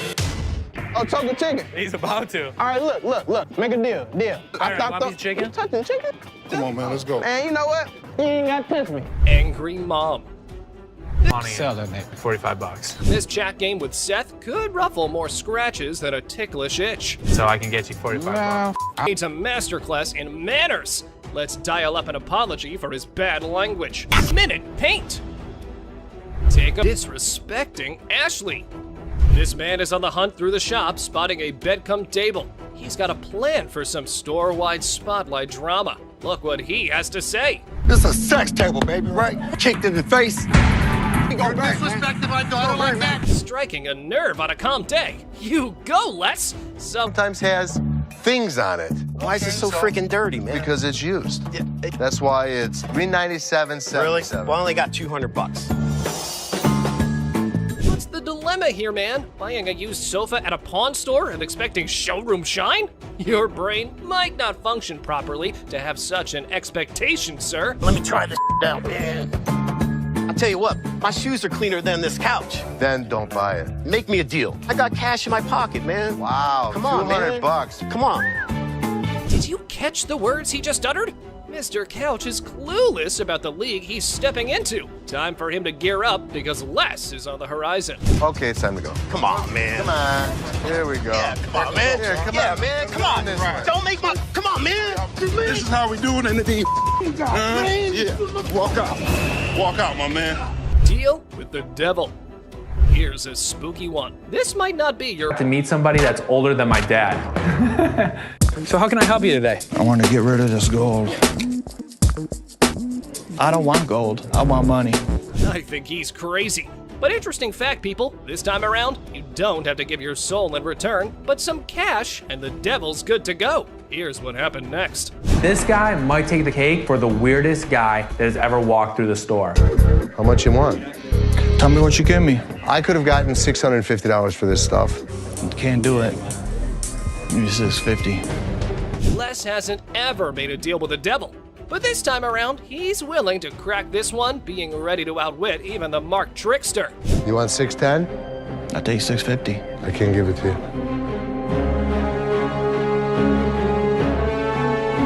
I guess we don't have a deal. I'm sure you're curious about what happened, so let's not waste any time and jump right into it. So this customer walks into the pawn shop looking visibly upset. As usual, Ashley greets him and asks how he's doing. Turns out he's not doing well at all. Here's the reason why. I'm not doing so good. No? My grandma just passed. I'm sorry. I was like, It's really sad to hear about it. Now, he brings along I look like fun in my TV. He starts getting rude with Ashley. You got me up. No, let's go. Man, let me go. Let me go, man. Just when he thought everything had settled down, the customer goes ahead and threatens Ashley, saying he'll come back to get her. Oh dear, that's the biggest mistake he made since entering the shop. We all know what happens when someone messes with Ashley, right? Well, brace yourself and see it for yourself. On the ground. On the ground. On the ground. Dang, the customer was literally scared for his life. Next up, it was just another normal day at this famous pawn shop called American Jewelry and Loan, located right in the heart of Detroit, USA. He comes in with his Xbox and immediately tells Les that he needs to get as much money as he possibly can for it. Like, obviously, that is clearly what everyone is here for at the pawn shop. He knew that they probably get a lot of Xboxes anyway, so that does not set him apart from the rest of the regular customers. When Les asked what he needed it for, this guy had quite a story to tell. And it is definitely a full-fledged roller coaster. He reveals that he needs as much cash as possible, and it is all for his girlfriend. Why store? When in fact, it was way cheaper here at the pawn store. Clearly, he did not understand the concept of it. Seth asked the guy where he usually went shopping, and when he said the mall, he asked the guy if that is where he got his earrings from. And get this, he paid $500 for it. Rhonda finally loses her cool and tells her son to keep quiet because it is her birthday, and she is allowed to pick out whatever she likes, and he definitely does not get any say in this. Seth comes to her defense too, and tells the son that it's her birthday and her money, so she gets to make her choice, only to discover that they're as fake as a $3 bill. And let me tell you, he is not a happy camper. The anger starts bubbling up inside him, and guess who bears the brunt of his frustration? Poor Seth, the pawn shop employee, gets hit with some seriously rude behavior. But here's the thing, folks, that employee was just doing their job. It's a classic case of drama and tension in the workplace. Buckle up, because we're about to witness the clash of these two titans in the crazy world of hardcore pawn. This time, Michael approached Ashley and tells her that he has a mink coat for her. She immediately asked him if he had brought it in before. He walks in and notices a table and immediately just announces to no one in particular that somebody needed to come to help him out with it. That's really not a nice way to ask. Jeez. Take a look at how he was behaving. He was being very crude, and Ashley notices his presence there very quickly, especially considering Leslie has reached his boiling point. He simply couldn't tolerate how this disrespectful dude was Brace yourselves, because things are about to get real intense real fast. Without hesitation, he grabs the guy by the knee. She's here to sell her TV and a ring, hoping to cash in a cool $800. Cheesy lines, awkward body language, and a whole lot of discomfort. It's like watching a car crash in slow motion. Get ready to flush your eyes with water after this one. Oh no, the cringe just keeps on coming. Like she was trying to break the cringe-o-meter. Who in their right mind thinks it's okay to make such inappropriate comments in a public place? It's beyond disturbing and down. Up next, this customer is yet another WTF, but on a whole new level. Did you go to class like this? Yeah. What do you say? Around them feel uncomfortably silent. He starts sharing some rather personal details. Talk about to the max. And the worst part, he knew it was being recorded. Like, bro, did you forget the look on the woman's face? She's not exactly thrilled with that quote. Why is it $50? The certificate and everything is in there. And the bag costs actually way more than that. Well, if you can tell, it's... In fact, she's downright pissed off from the get-go. She starts going on and on, trying to justify why $50 is an insult to her precious bag. She's all like, hey, it's got the certificate and everything. I deserve at least $75 for it, even though it originally cost way more. But Ashley, being the savvy businesswoman she is, ain't buying it. She calmly explains to the woman that the bag is stained, and that's why she can't offer the price she's looking for. It's like trying to sell a damaged slice of pizza for full price, you know? The lady's just gonna have to accept the reality of the situation. But you still willing to buy for $50 though, so if it wasn't worth it, why would you even... And let me tell you, the exchange between Ashley and this bag-loving customer is anything but pleasant. It's a classic case of someone thinking their precious item is worth more than it actually is. Will the lady come to her senses and take the deal, or will she storm out of the store in a fit of rage? Yeah, things really start to heat up at this point. The woman, clearly not satisfied with Ashley's explanation, starts raising her voice and getting all confrontational. Ashley, being the pro she is, remains calm and composed. She's not about to back down from a little confrontation. She stands her ground and reiterates that the condition of the bag significantly affects its value. It's like trying to sell a scratched-up smartphone for top dollar, you know? People want their luxury items to be in tip-top shape. But this woman, she's not having any of it. She's convinced that Ashley is trying to lowball her and rip her off. The tension in the room is real. Customers nearby are watching with wide eyes. Can I talk to somebody else? I don't want to talk to your pepperoni looking ass. Can I get somebody? My pepperoni look... Oh boy, that customer really crossed the line with her insults. Pepperoni looking ass is definitely an unusual choice of words. And well, it's not a very flattering one either. It's basically an insult and a very stupid one. But here's the thing. This customer clearly underestimated Ashley's authority and position in the store. She didn't realize that Ashley was not just any employee, but actually one of the owners. Talk about a major oops moment on her part. Ashley, being the boss lady that she is, didn't take kindly to the disrespect. She made it clear that she didn't want to engage in any business transaction with someone who was being so blatantly rude and disrespectful. And honestly, You disrespectful. I'm disrespectful. she kept shouting and abusing Ashley while the guard escorted her out of the door. But she could scream all that she wanted. Ashley was not going to give one tiny little thought about it. You disrespect them? She's so pissed at everyone, OML. So if you've enjoyed the wild and outrageous encounters we witnessed today, make sure to hit that like and subscribe button to never miss. The woman leaves angrily and this situation doesn't get resolved. On picking up very expensive pieces, grabs less. That's why it's so inexpensive. I gotta tell you, man, that's nasty. Our used furniture sometimes has. The customer begins being disrespectful to Les. And let me try this out, man. What? My shoes are cleaner than this couch. Then don't buy it. Make me a deal. I got cash in my pocket, man. Wow. The man doesn't like how the couch looks and tries to pay less for it with the money that he has. He starts being rude, saying bad things about how dirty the couch is and insulting the store. I bet you're the mother that's been sitting on here farting. This was actually my couch. We had a reupholster and I gave it to Ashley. When the comment... Les, the owner, has had enough and confronts the disrespectful customer, defending his daughter and the store's reputation. How are we doing in the deep? Les decides to end the interaction, urging the... Excuse me. Hi. Hi, I have a question for you. Yeah. Okay, I went to get my purse back to make my payment. She's telling me this is expired. That's my purse right there. That one right there is black one. It was parked in the warehouse. How could someone steal it? A high-tech thief could get into this warehouse easy. Rick becomes anxious when he learns a hot rod. Later, Rick learns that the Roadster is worth a lot more than he realized, valued at nearly $68,000 in potential loan amount. What are you talking about? You said you're coming in to get a receiver. Why'd you take my ring? Well, I wanted to see how much it was worth. Bull.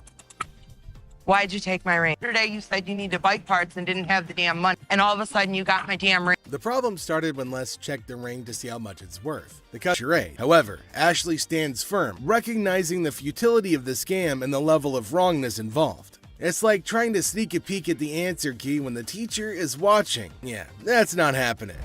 First of all, I told you like I'm an idiot. Give me my purse or I'm gonna come over that counter and get it myself. Oh my God. Get your hands off me. Nice thing. Let's go. You. With a swift resolution to this failed escapade, the girl finds herself unceremoniously escorted out of the store. Lesson learned. Ashley's scam radar is always on, and jumping over counters won't get you far in this pawn-filled drama. Enter the family feud. Ashley drops the bomb on her brother Seth, calling him a hypocrite. But why? Well, he casually throws around $880 for a painting, while Ashley, according to her, can't even snag a deal for $30. Sibling dynamics at their finest. So instead of working and watching me. I was out there, and you bought me for $880 when you gave me such crap about that. The plot thickens as Ashley confronts Seth about the apparent double standards. She probes into the intricacies of spending $880, questioning how bad it could be. Seth, in classic sibling fashion, argues that his purchases are all about resale value, a concept he conveniently forgets when it comes to Ashley's shopping habits. According to him, he's the revenue guru. You are just a hypocrite. She was just being ridiculous. I just wanted her to stop talking. Ash, what do you want from me? Apologize to me. Apologize? Apologize because you're such a hypocrite. You know what, Ash? I'm sorry.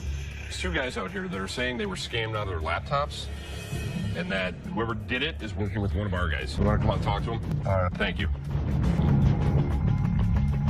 Y'all saying to say, bitch, it says I get free cash for 30 days in this month. Where does it say that? Free cash. Where does it say that? Who told you to get it? You didn't. I'm not talking to you. I need my cash. I need my cash. It says it right here. Free cash. Oh, and to make matters worse, she started shouting at her. Everyone around started looking at her, wondering what the hell was going on. Seth and Les get a little furious as everybody's just standing around trying to figure out what's going on. She started bullying her, but the lady tried to explain to her again that she misunderstood the agreement and they're not just gonna give her free cash. But this lady's just not listening to anybody. Well, Seth then enters, so who knows what's gonna happen now. I brought my friend with me. If you get a loan and you refer a friend, you can get 30 days, interest free. That doesn't mean we're just gonna hand you cash. What do you have to pawn? Come on now, you gotta have Instead of screaming, can you read? Read what it says. I can read. I can read. People was waiting to get her.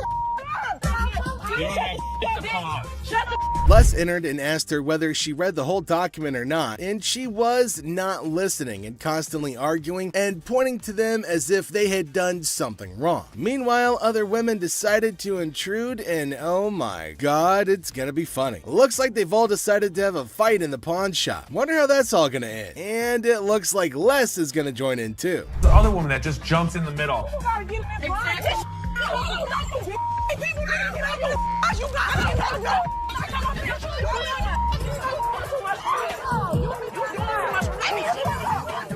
Leave me on the lawn, bitch. Leave me on the lawn, bitch. I'm from the way, bitch. All you need to do is read. Now see the other women get in and start shouting at her as everybody behind her was waiting for her to get out of the queue. So they started fighting, and now they're all having an immense fight. Everybody around is watching and laughing at them. Well, the guard had to go and break everything up. Well, at least they're all gonna get treated the same way, especially the one who created the mess. Pretty sure they're gonna hold him up and throw him out. And there they go, they're still shouting and fighting with each other as well. They really wanted to go at it, so we let them go at it in the parking lot for a little minute. All I saw was ass cracks and elbows. They were sent outside and they started beating on each other, holding each other by their hair. Man, they beat the crap out of each other, and people around them were just watching and waiting and having a curious but funny conversation about their nonsense. Talk about a hella cringe episode. It's Robert. Robert, nice to meet you. Nice to meet you, Dennis. Yeah, I got an item here. You might be interested in. Okay, so there's a guy coming into the pawn shop with something in his hand, maybe a poster. But what's it for? He came to Seth and the other man and showed them this poster. Now it feels like they're interested in it, and there might be a handsome deal between them. Detroit Lions players had signed. Did you drag it in? So during the flood, I seen it down there, and that's when I pulled it out. She went down there and she supported these people, and while she was walking to the picket line, she would gather signatures. You got Williams over here. That's what, Steve Falcons? This is the first time a guy actually brought in, and I just got on the picket line because I'm on strike right now myself. We've been on strike for almost 3 months now. $1,000. He started describing the poster that's mainly about the protest of people. Got some stains on it, and it's no doubt the same poster of historical strike, which made it worthy, but for him, it might make a lot of difference. I hate the condition of it. I understand, and I gotta understand When it comes down to collectors, everything. The man explained that it's not about the worth that he's asking for in terms of thousands of dollars, but it's also about the condition of the poster, and it's not in a very good one. The man is continuously arguing that it's got signs all store. She's retained me to represent her in regard to a ring. Okay. My client brought in a $10,000 ring here, and she wants to either collect the remaining money owed to her on the ring or get the ring back. She's got a receipt. Let me explain to you. This is a counterfeit ticket. He said that he came here for the ring, which they bought from these ladies for $10,000, but they didn't pay and gave them the receipt. Now, he put up the receipt and showed it to Les and accused them of cheating and stealing from the women and taking their expensive ring. But Les was cool and controlled his anger. Whoever produced this ticket didn't understand this is the amount of numbers that are here. Okay. Number 2 is state law mandates that we print the law in a 12-point font. Okay. This is much smaller. That is some bull. It may be bull, but that's the truth. I don't know how I got mixed up, but There's the game-changing point. Les, after listening to him, explained that he will reveal the truth now by showing the real receipt that they had. He went and came back with real receipts that they've been giving to the customers. There, he spotted major differences. He notified him of the major changes in the receipt that he brought. The man looked rather weak and stunned in response. printing wrong or whatever, but this is the ticket he got from here. He didn't get it from him. He didn't get it from him. So now we just liars and we just come I'm not saying that you are. So you trying to send my son a liar? I wish I had better news for you, but That's bull. That's bull. The numbers don't match up. The paper stock doesn't match up. This is a fake. Now you side with them. You're not representing us. If I don't get my ring or my money from them, how you gonna get paid? The attorney turned to the women, but oh my god, they're still accusing Les of having given them the wrong receipt and asking the attorney to take the money from Les. The man, being down on himself as you can see, argued with them. The man showed the evidence to the ladies and told them that they were having the wrong receipt, but they continued to argue. Ticket, how about that? No, I don't believe that the store gave you this ticket. Nah, well, I don't believe you a real attorney. We ain't got it right. Somebody better give me my money. He's my attorney. You, him, security. Have a nice day. Nah, you got me, bitch. Sorry, young man. The lady started harassing both of them and started using personal attacks. They were all arguing amongst themselves. Pretty crazy. The attorney went back as he can't do anything for the ladies. How are you? I'm doing okay. What can I help you with? Either trying to get a loan on it or you guys can buy it. Trying to sell it for maybe like $150. $50. Why is it $50? The certificate and everything is in there. And the bag costs actually way more than that. Well, if you can tell, it's actually stained. Okay. All through here.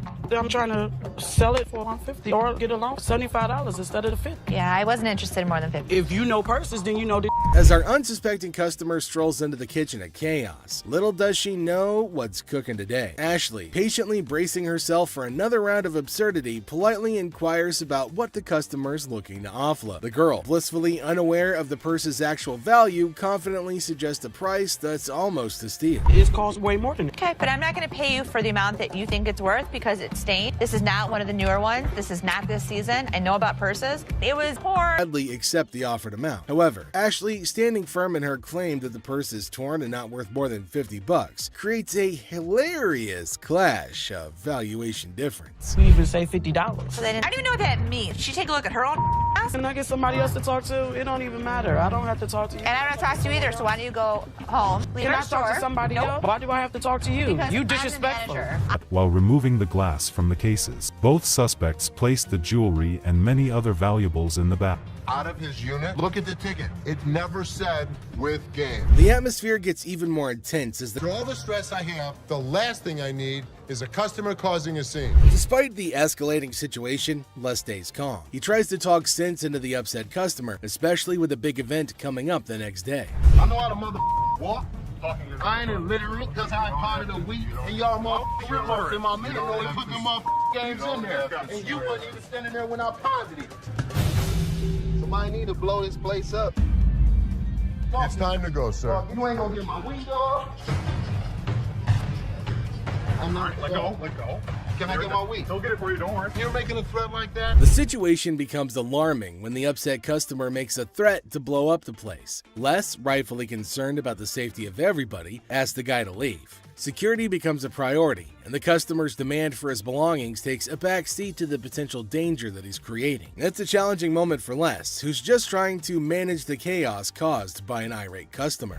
How's it going, man? What's going on, man? Everything good. How about you? I'm doing good. Good. What can I do for you? Let me at least like $400 for this watch right here. What can I do for you today? Can I get like $400 for this watch right here? It's worth $20. Les, chilling at the pawn shop, notices a guy walking in, watch in hand. Les, being friendly, asks how things are going. The guy, hopeful, wants $400 for his watch. Les, the cool pawn detective, calmly discusses the watch's worth, revealing it's valued at about $82.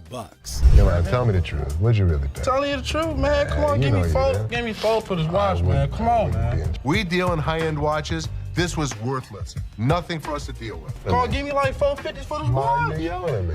I got a baby on the way, dog. Congratulations. I'm sick of living at the crib, man. My girl on my head.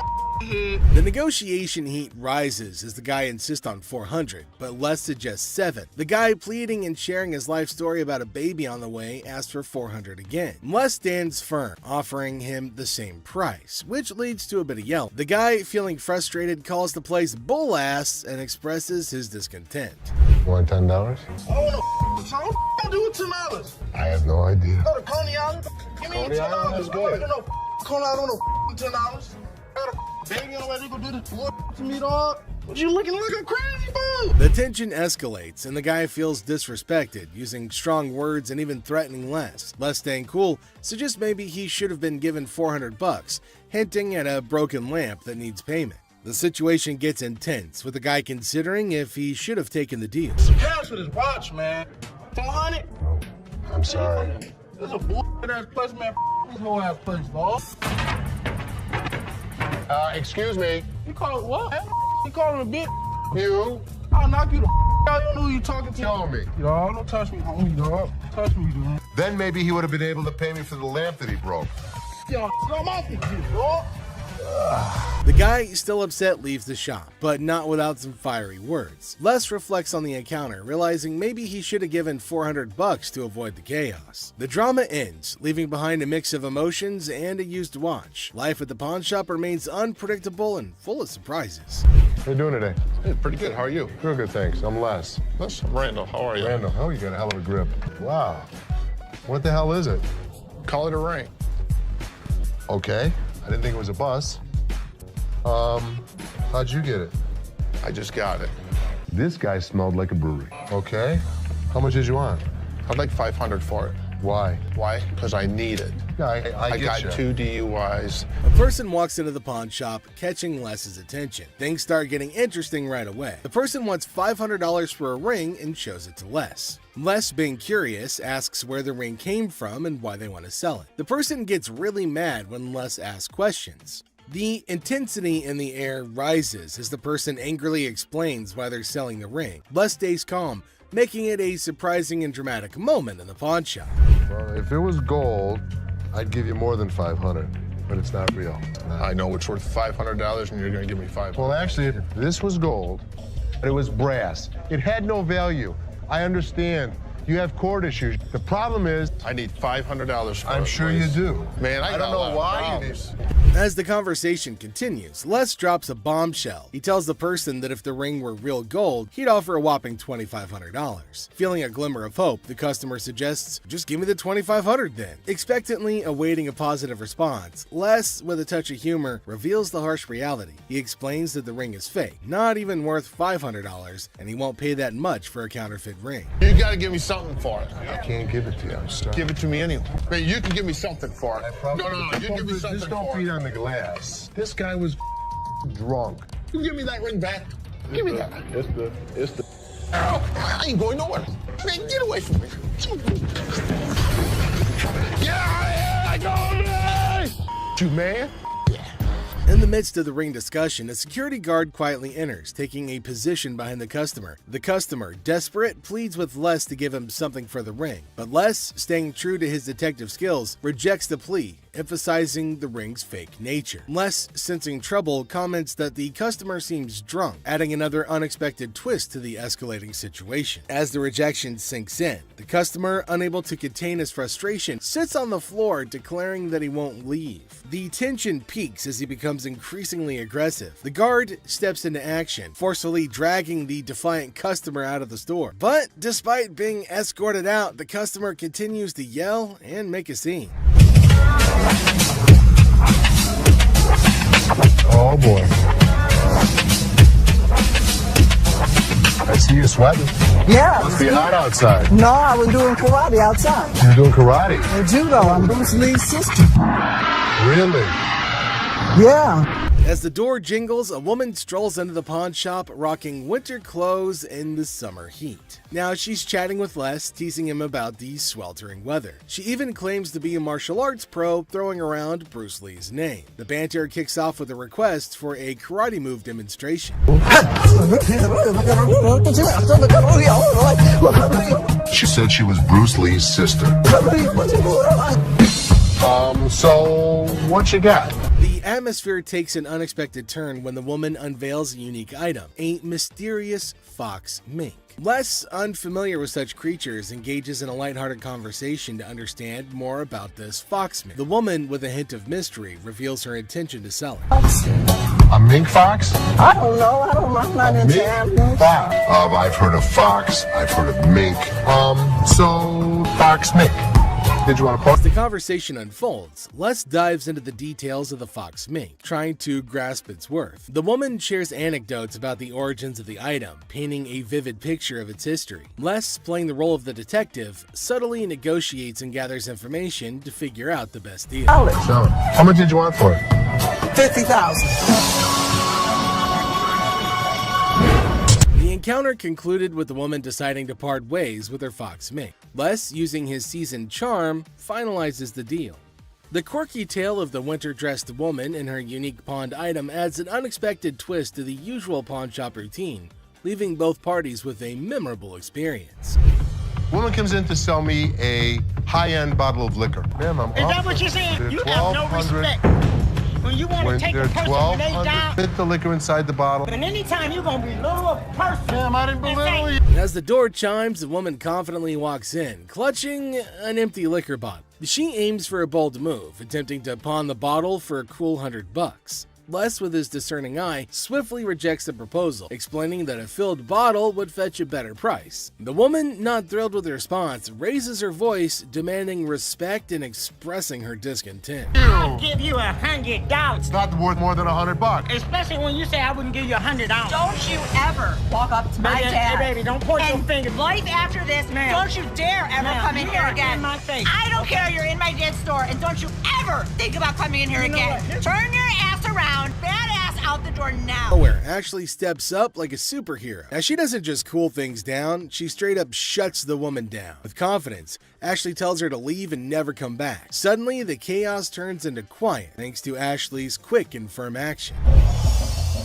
Son of a bitch. Where the hell is he? Rich! He's on the floor.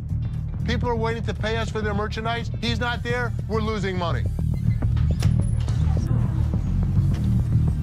I've had Rich's back. In the heart of the pawn shop, Les faces a moment of frustration and disbelief. The absence of Rich, a trusted ally for over 2 decades, leaves Les feeling betrayed. The urgency of customers waiting to make payments adds to the tension, and the weight of loyalty becomes a central theme in this unexpected turn of events. Back since the first day he came here, over 20 years ago.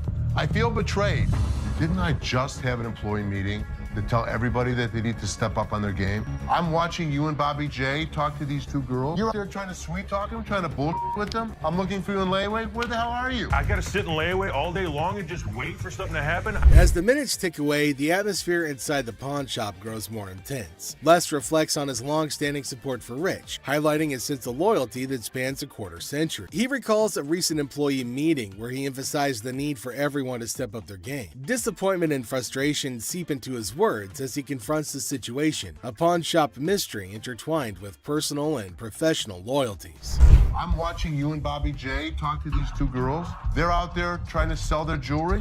You're out there trying to sweet talk them, trying to bull with them. They end up walking out the front door. You put me in a position that you were the next to go. In this pivotal moment, Les delivers a stern warning to a fellow employee, Bobby J. The scene unfolds with Les observing interactions and attempts at sweet-talking customers. The threat of termination looms as he recounts the consequences of letting down the team. The dialogue underscores the severity of the situation and the potential impact on job security. Tension rises as Les grapples with the repercussions of the unfolding events. Rich, I'm out. Tell your dad to off. You up your job. As the confrontation escalates, Les draws a line in the sand. The ultimatum is clear: compliance or termination. The final seconds capture the raw emotion and frustration of a loyal employee who feels unappreciated and misunderstood. He knew he was in trouble once we walked through that door. Joe, did you steal from me? Tell me the truth.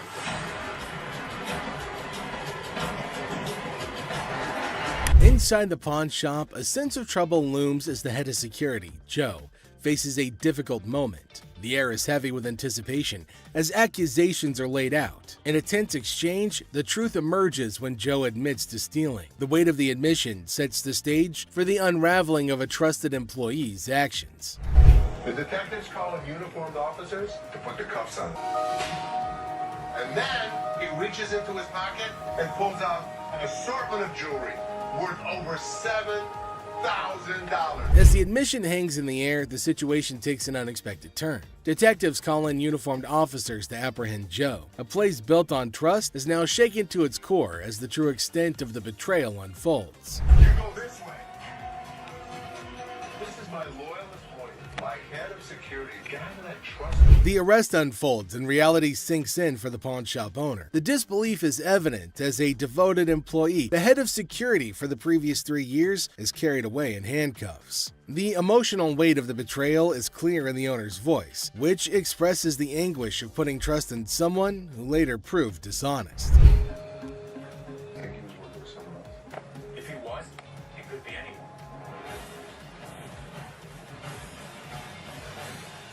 As As the scene unfolds, questions linger in the air. The owner ponders the possibility of Joe working with someone else, leaving the situation shrouded in uncertainty. The aftermath of the betrayal raises concerns about potential accomplices and adds another layer to the unfolding drama. The final seconds leave the audience in suspense, contemplating the true extent of the security guard's actions. Are you her customer or mine? I'm talking to you. Come on. This lady got so irate because she wanted to be next in line. She wanted to be first. She felt that she was the most important out of every customer. You're next in line, so let me be right with you. Okay, well, come on. It doesn't matter. What the are you? You're not the police. I can talk to whoever I want to talk to. What are you going to do? You already know. In the opening scene, Ashley is at the counter with a lengthy line of customers. A sudden disruption occurs when a black woman attempts to cut in front of everybody else. Ashley confronts her, asking, "What are you doing?" The woman becomes upset, but Ashley firmly asserts, "You can't do that stuff here." Goodbye. Come back here. Let's talk right now. Take the receipt. What would you like to do with it, ma'am? I want to pay. Well, you have to go to those windows. No. I come to this line any other time. Not at this window. Okay, well, I'm not going to stand in the line. In the wrong line. Get in the other line. And I'm not going to get in another line. I'm going to walk straight up to the damn window. We won't take you. The woman continued standing in line at the counter. Les approached her, inquiring about the situation. She explained that she wanted to pay, but refused to move to the next window. Les informed her that in the pawn shop, crossing others in line isn't allowed, emphasizing the importance of waiting your turn. Care of you. Well, y'all just told me something. See this lady here? All the other customers. Okay, and I always come to this line. I'm sorry. You have to stand in the other line. Okay, well, I'll be back before y'all close. You can do whatever you want in this line. She can't. Can't wait your turn. We'll be back later. Following the interaction, the woman eventually complied and moved to another window. Les, taking action, instructed the workers at that window not to accept their payment. He firmly directed the woman to wait in line like the other customers, reinforcing the shop's policy on fair and orderly transactions. Thank you, sir. Thank you. Thank you. Thank you. Yeah, jackass. Take your Bitch. Take Yeah, that's you. and get it. You make me. We don't, Sir, we don't want please. this. You can take this stuff. Sir, And sir, put it where the listen. sun don't shine. Listen. I don't know what the problem was. As the interaction begins, the customer expresses gratitude, but the tone takes an unexpected turn. Tensions rise as the customer's language becomes confrontational. The shopkeeper, addressing the situation calmly, refuses to tolerate mistreatment. The dynamics shift from appreciation to conflict, showcasing the challenges of customer service in a brief yet intense moment. Came in here, tried to spend my money, is what I did. That's what I did. Okay. And come instead of trying to come in here, I'm not even talking to you. I need a liver transplant. Why? Seriously? They didn't even look at these cards. Sour Patch Kids. The narrative unfolds with the arrival of another customer, visibly intoxicated. The shopkeeper navigates the encounter with a mix of tolerance and assertiveness. The customer attempts to engage in banter, revealing signs of alcohol influence. The shopkeeper, unswayed, maintains composure and subtly addresses the situation, highlighting the challenges of dealing with individuals under the influence. I'm not even out here so I get the $30. Not paying on my. $50 for that. Jeff, take him out, please. Better not put it in your car.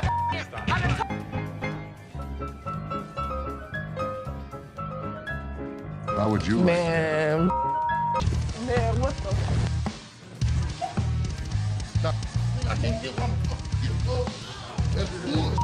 In this segment, a discussion ensues about cards and a potential liver transplant.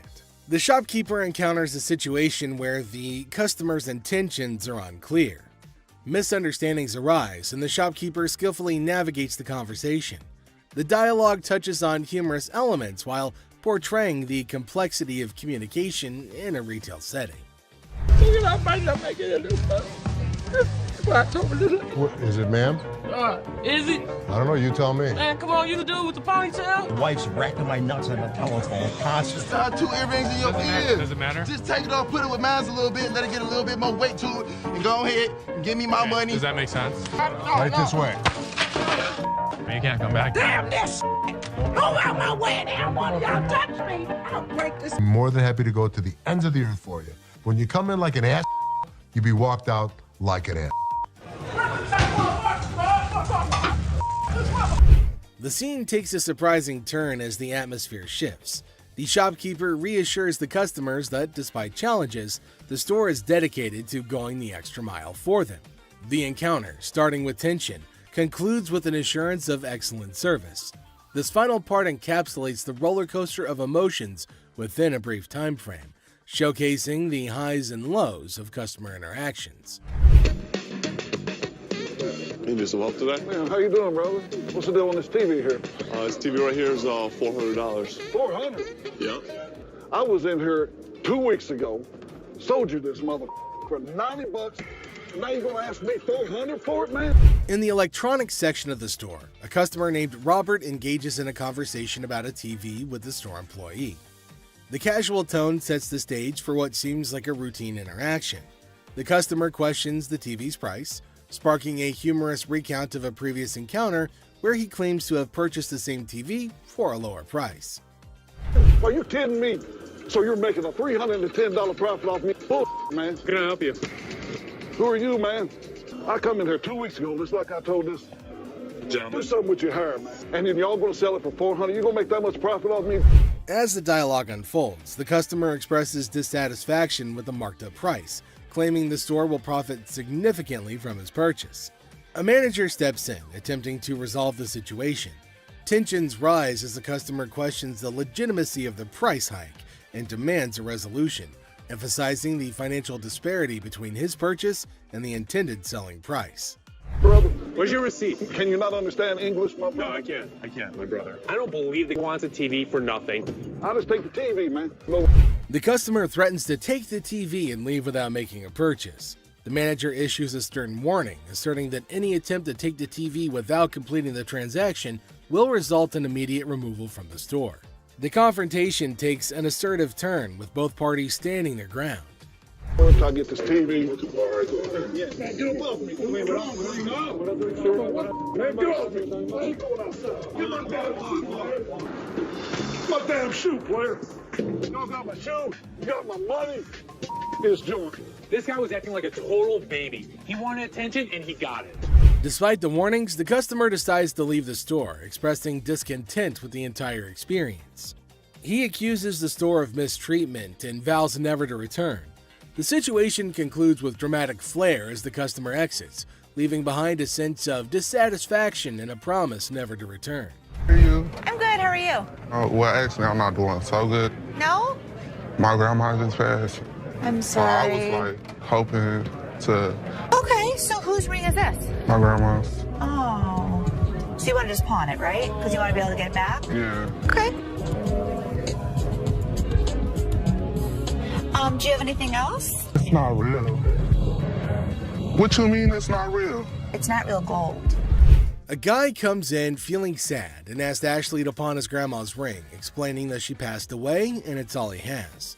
When Ashley checks the ring, she gently says it's not real. Concerned, she asks if he's got anything else, wanting to help him in a simple way. You saying basically y'all sit up here and waste my time talking to you? You don't waste your time. If you have a TV, you can pawn your TV. What the I look like finding my TV? Do you have a TV? I need to speak with somebody else because you irritate me flat out. It's acting really erratic and it's making me really nervous. Lower your voice. Don't Lower your tell voice. me Lower what your to do. voice. Don't Lower put your voice. finger in Lower my your face. voice. Lower your Don't voice. put your finger. Ashley breaks the news that the ring isn't real. The person gets upset, saying it's not fake. Ashley suggests pawning a TV instead, but he questions why he should. Despite Ashley's efforts, the man gets angrier, repeatedly telling her to lower her voice. Ashley asks him not to point fingers at her face, but he ignores her. I'm trying to help you solve your Like this, issue. lower your voice. The next thing I know, this guy snapped. Lower Don't your tell voice. me Lower what your to do. voice. Don't Lower your put your voice. finger. You got me no, let's go. Let me go. Let me go. On the ground. On the ground. On the ground, mother. The security guard intervenes, slamming the upset person to the ground and then dragging him out of the pawn shop.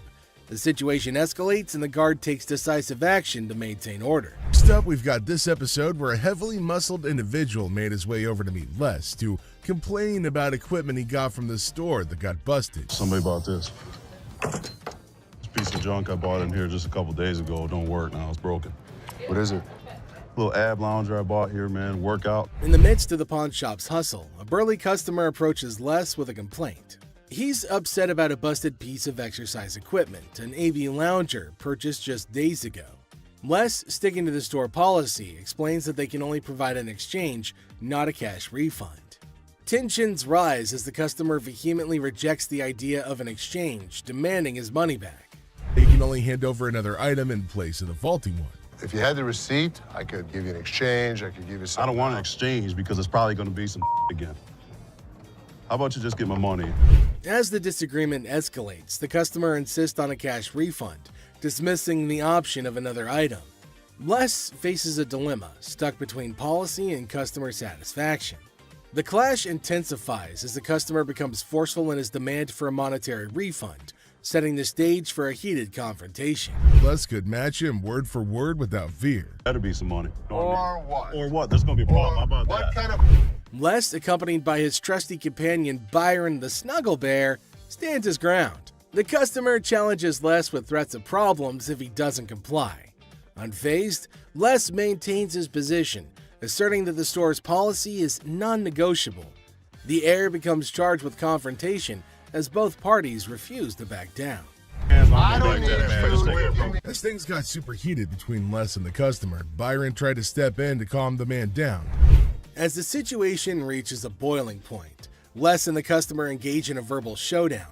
The customer grows increasingly forceful and Les warns against physical contact.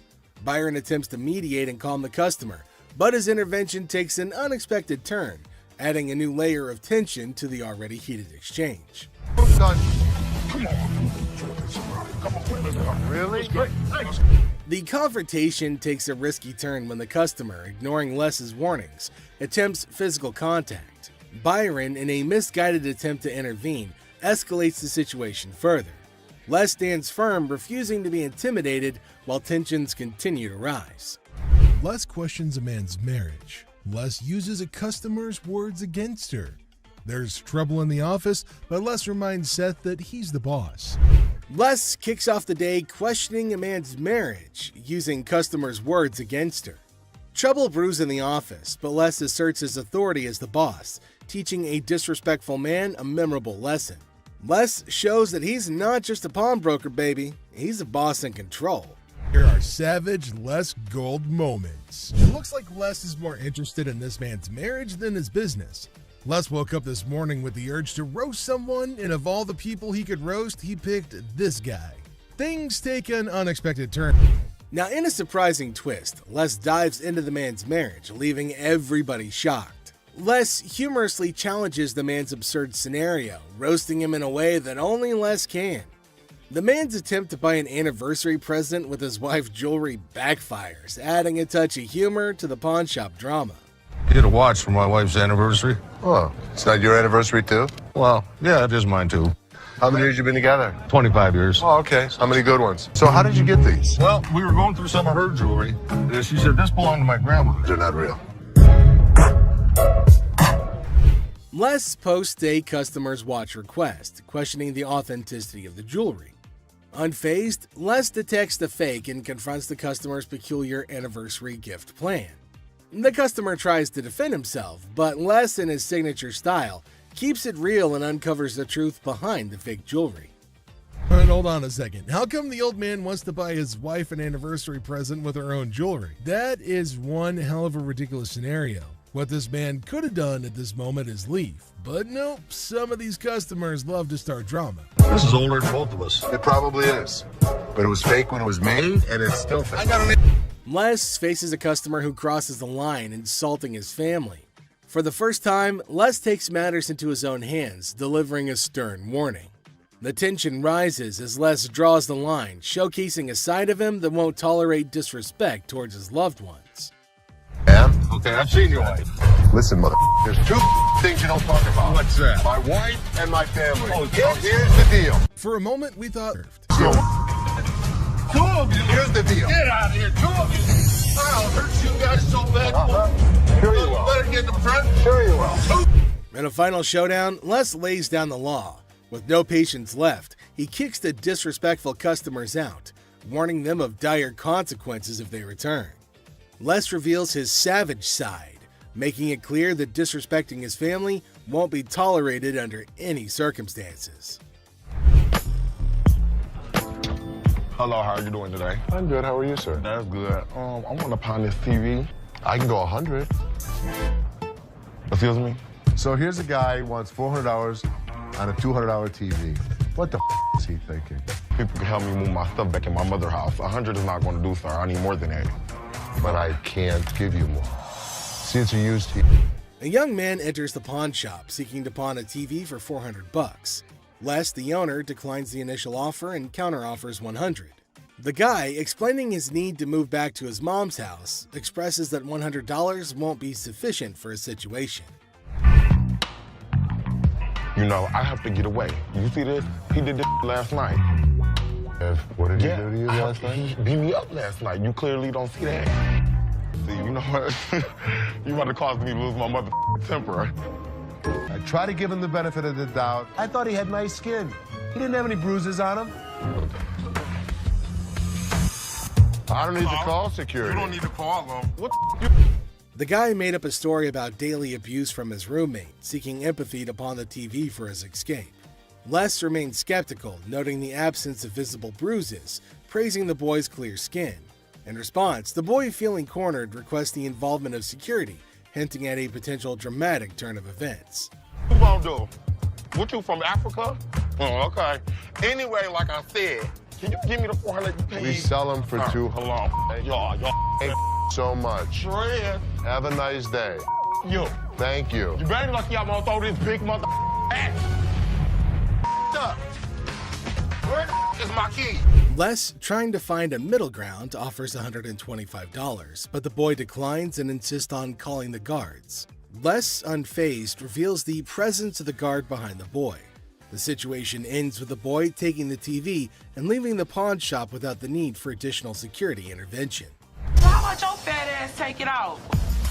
You work here, ain't you getting paid to do this? I look like a butler to you. I don't give a my gonna come in here and get this motherfucker. You better. His big ass gonna beat your little ass, fat bitch. Hit me with army. Motherfucker, come from behind this counter. A tense situation arises as a black woman directs angry shouts at a guard.